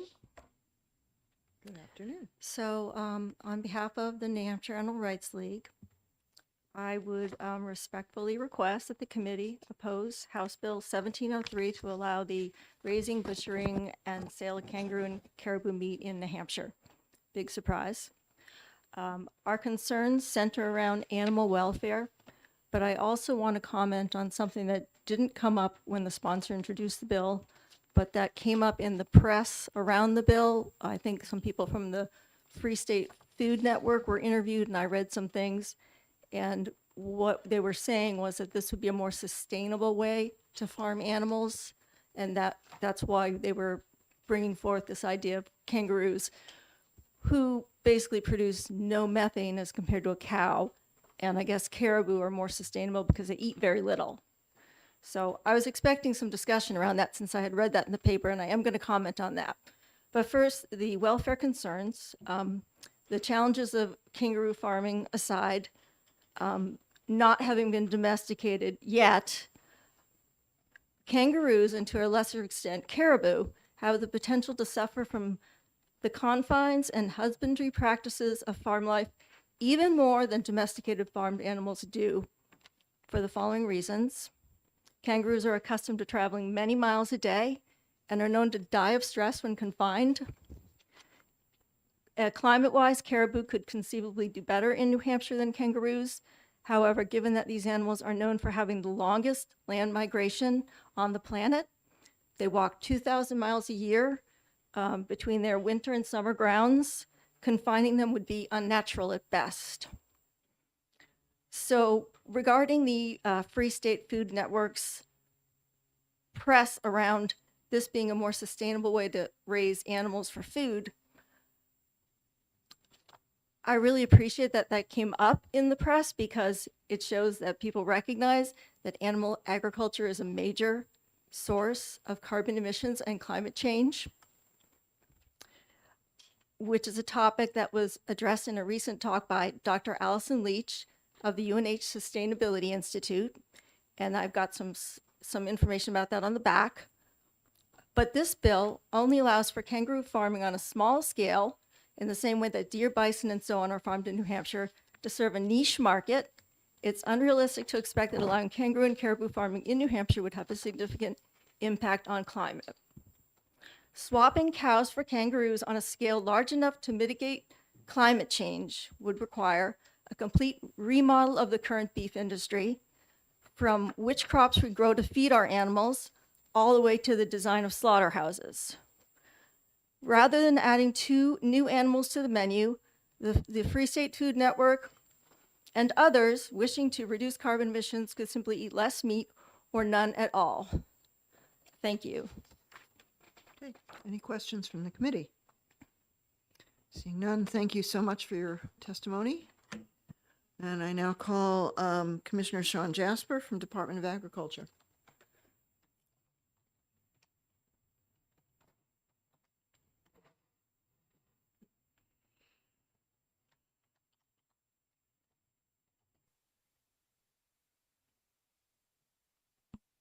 Thank you, Madam Chairman, members of the committee, and I am borrowing your statutes here. Didn't have enough time to do my homework on this. So I am concerned, and I would suggest to you, I asked to go last because I was waiting to hear from the kangaroo and bison or caribou farmers. And I'm always concerned when we just add things in and there's actually nobody who is here. We did hear about somebody who would like to do caribou, but we don't have any in the state and they're not going to be allowed to be imported. And I don't think I heard anything about kangaroo farmers. So why would we be adding these things in? But where my statutory concern is that if you go to page 2 of the bill, line 8, it talks about slaughter on a farm. So if you actually go to the definition in 2134A, the word in Roman 1, it talks about livestock. You have in it. So what does it mean to have livestock? Well, you go to, I'm back and forth here, but if you go to 427.2, this goes way back. I don't know where it starts, but the definition of livestock under 18, section 18 of 472A shall include and limits all the things. But when we get to like buffalo, it says domesticated strains of buffalo, et cetera, et cetera, et cetera. Now we go to the bill and it is not including these animals in livestock, but it's saying raised on a farm, but farm doesn't include these things. So the bill has statutory problems in that you're now saying it's a farm, but it's not part of farming. It's not part of livestock. What are these animals and how are they controlled? If you want to do this, I think you need to fix that problem as well. And also, the bill itself refers back to RSA 143A5 exemptions. Roman 9, a farm owned or operated by any person, firm, or corporation that raises bison, elk, or red deer for human consumption. It refers to that section, but does not now include kangaroos or caribou in there. So that's very confusing. So you would need to adjust that section as well. So those are my concerns as commissioner, that we're, by simply adopting this bill as is, you would be creating a nightmare, and I'm not sure exactly how we deal with this. but I would certainly be opposed to adding these undomesticated animals into the definition of livestock to solve one part of the problem. I'd be glad to take any questions. Okay, so basically what you're saying is that there would be conflicts, if this was adopted as written, there would be conflicts within different parts of the RSAs. Yes, and I think, for me as the commissioner, the most problematic part is saying that these are, you can farm them, but you're not including them in the definition of a farm or livestock. So how are they dealt with it all? And I see it as a huge problem. Okay. Representative Bixby. So assuming we were able to sort out the statutory issues, would you have any principled opposition to farming kangaroos in this state? I think, as with anything, you'd have to find, unless you have a domesticated strain of kangaroos, because to put a wild animal into the definition of livestock or farming is a problem. Thank you. Okay, any other questions from the committee? Did you have any other comment with regard to what was reported or testified to us by Fish and Game regarding caribou? No, I think, there is certainly that issue of the caribou. I don't think that you can or perhaps should even try to solve that by saying, we're not going to worry about chronic wasting disease.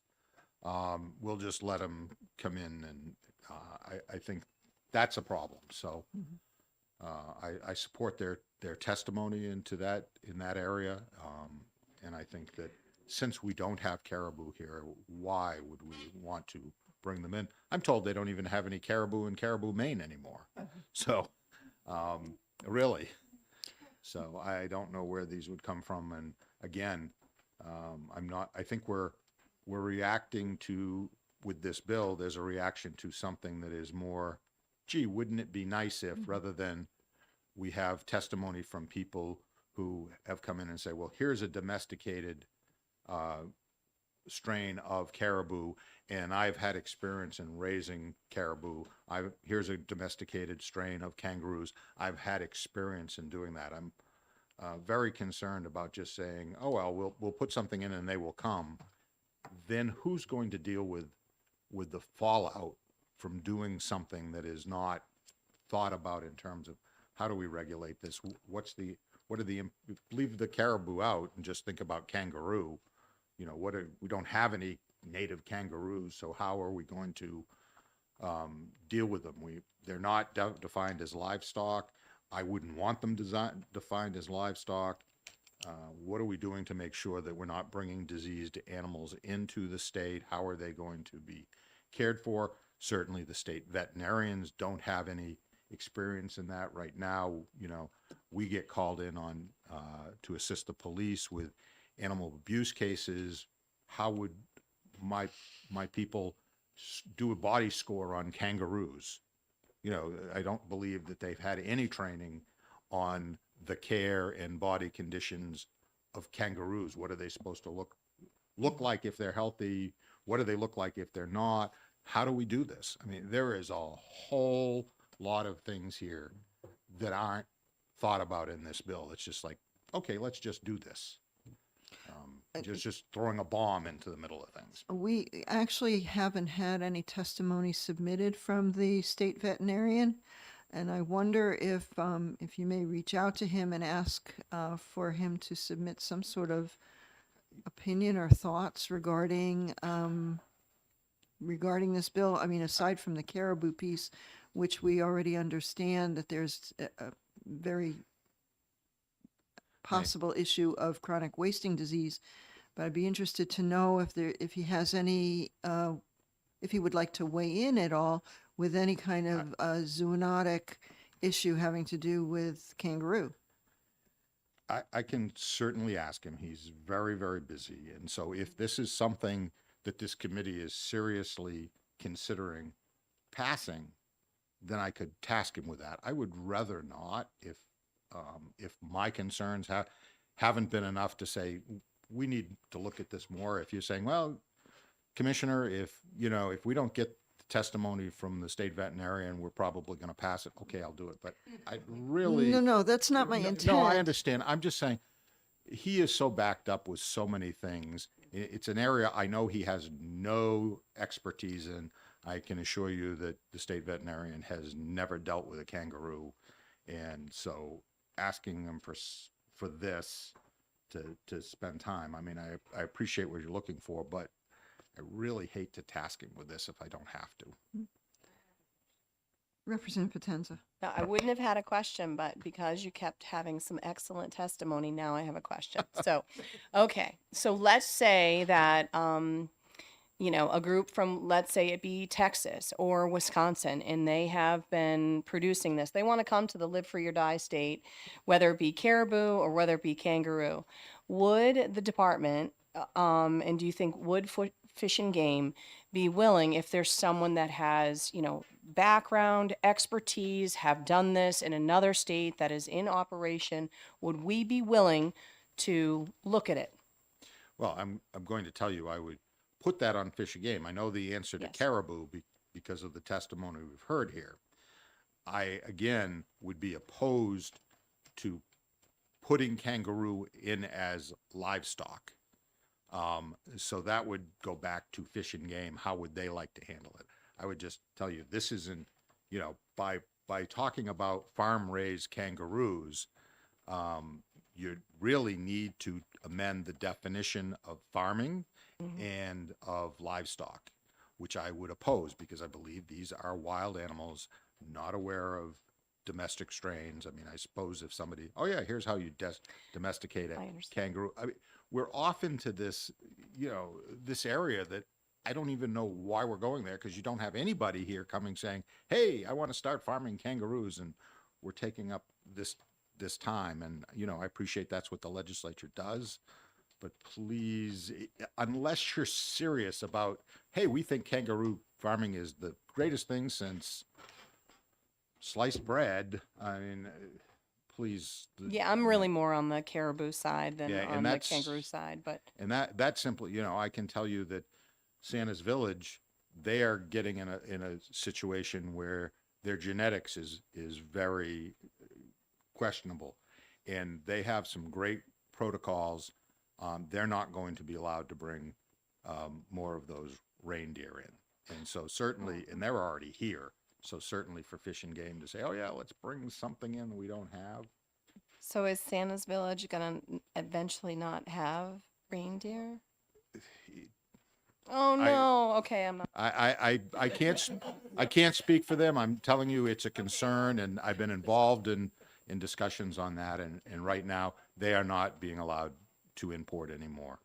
So Representative Bixby. All right, so just a quick note before I launch into my skeptical end of things, which is that when I was visiting Australia, I did have kangaroo. It was very tasty. It was much like venison. However, one of the things that I thought of immediately when this bill came across our list was the study committee that we did last fall on the lack of slaughter facilities and processing facilities for meat. And I'm just wondering what sort of impact this would have on the existing problems in slaughter and processing. this is listed as a non-amenable species, so it doesn't have to go through the normal inspection. It's got to be a post-mortem under the statute, inspected post-mortem by a veterinarian. Again, I'm not sure, because I'm not a veterinarian, never wanted to be a veterinarian, what they would be looking for, what they would be trained to look for in kangaroo meat. I don't know if that's easy or if it's not. So again, we don't have a veterinarian here to say, oh yeah, this is easy for me to do this, because this is about on-farm slaughter of kangaroos without going through the USDA process. Representative Howard. Thank you, Madam Chair. I just have one quick question, and that is, are you surprised to find yourself talking about kangaroos again in this session? Well, I knew it was on the list, so I'm not surprised, but I was surprised there were two bills dealing with kangaroos. Yes.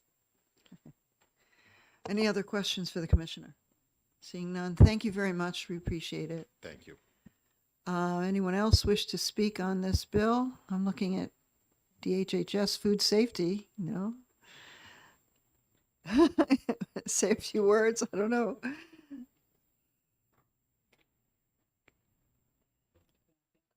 And I would need a pink card too, eventually.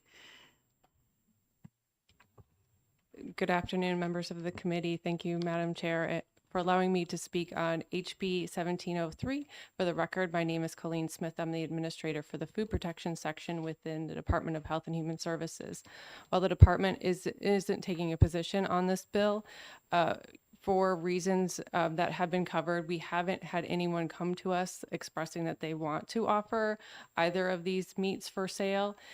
We also, when it comes to the zoonotic diseases that have been has been questioned in previous testimony, I can tell you that from Toxoplasmosis standpoint, Australia has had outbreaks of that associated with kangaroo meat. There have been pet food recalls associated with salmonella in kangaroo meat, but we don't have a lot of familiarity with kangaroo meat in this country.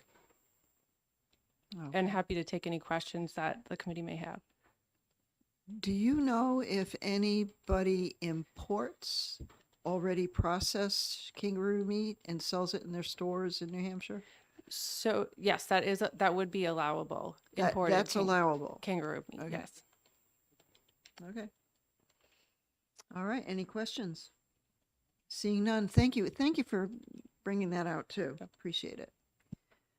All right. Anyone else wish to speak? And I guess not. So with that, I'm going to say that I need the blue sheet. And also, I saw online, let's see, where did I put that there? Okay, I'm going to have to find this. So we have one person against on the blue sheet. And let me just see here. We have online testimony for 1703 is we have 2 people support the bill and 2 people oppose the bill. Thank you. And with that, I'm going to close out the hearing on HB 1703. Now, we had time put aside, I guess, this afternoon? No. Did we? No. No, we did not. Hang on. I'm going to see where I am here.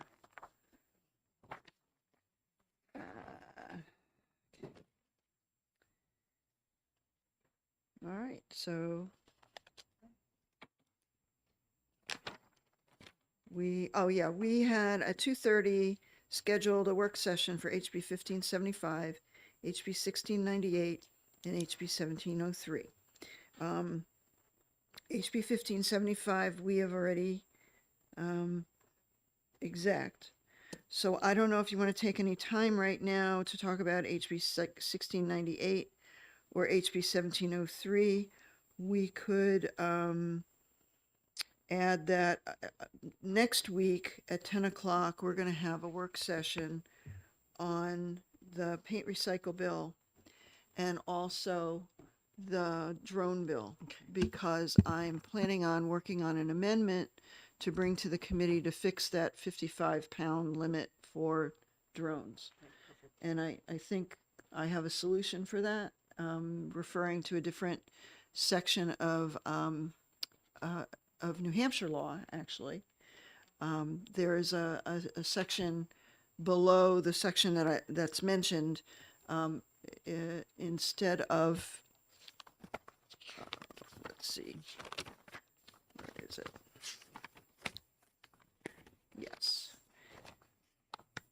Instead of where I mentioned using unmanned aircraft as defined in RSA 422:3, Roman numeral 27-A, I think it's Roman numeral 30 that we can use that refers to unmanned aircraft, not small unmanned aircraft. So I think that will fix that issue. And I'll prepare the amendment, but I'm going to talk to Farm Bureau and some other folks and see if we can get that straightened out, submit to OLS, and bring that back to us. Representative Comtois. Thank you, Madam Chair. I think it's imperative that we get the amendment, and I think it's, and we pass that next week. Okay, It will be an absolute useful tool for farmers going forward. Oh, absolutely. So, so insofar as like a work session now, I mean, I'm just telling you what I'm going to do with that bill and make an amendment. Representative Bixby. So I think clearly the drone bill is something that we'll want to discuss a little bit further on next Tuesday, and I'm glad that you have a fix that you have in mind for that, because I think it's an important bill. And as for the other bill, I'm not sure that we could consider the kangaroo an important bill. And I'm not sure that we need to spend much time discussing that next Tuesday morning. I don't know. Is there, maybe we could take a poll right now and see if there's anyone who feels that we need to move forward with that either as an OTP something or other or as an IS. No, I would, yeah, I would ITL it. Number one, first of all, even if the bill was amended to remove caribou, I think the issues that the commissioner has brought out with difference of issues within the statutes, do we want to consider kangaroo as a farm animal and go into that whole thing? But mostly, I mean, we don't see a bunch of people testifying here that say they want to start a kangaroo farm. And so I think that it's an issue that, you know, we really is not something that's, you know, shaking, that's earth shaking here. I would agree. Okay, anybody else? Okay, I think then our work for this afternoon is done. I want to congratulate everybody for getting through all the hearings for our House bills. We are done with those today. And the next set of hearings we would have is any kind of Senate bills that come to the committee. No, they're not setting us anything, are they? I don't know. I don't know. Maybe a couple here and there, maybe. But I want to thank everybody for all their work this past month, 2 months, 3 months, whatever. We've gotten through a lot of stuff. I covered a lot of ground, and I'm pleased to know that we've passed so many things out of this committee on consent, and it just makes me feel really, really proud of all of us that we can come together on so many different issues and let the other stuff be what it is, you know. So thank you, everybody, and I hope you have a wonderful rest of the day and a pleasant drive home.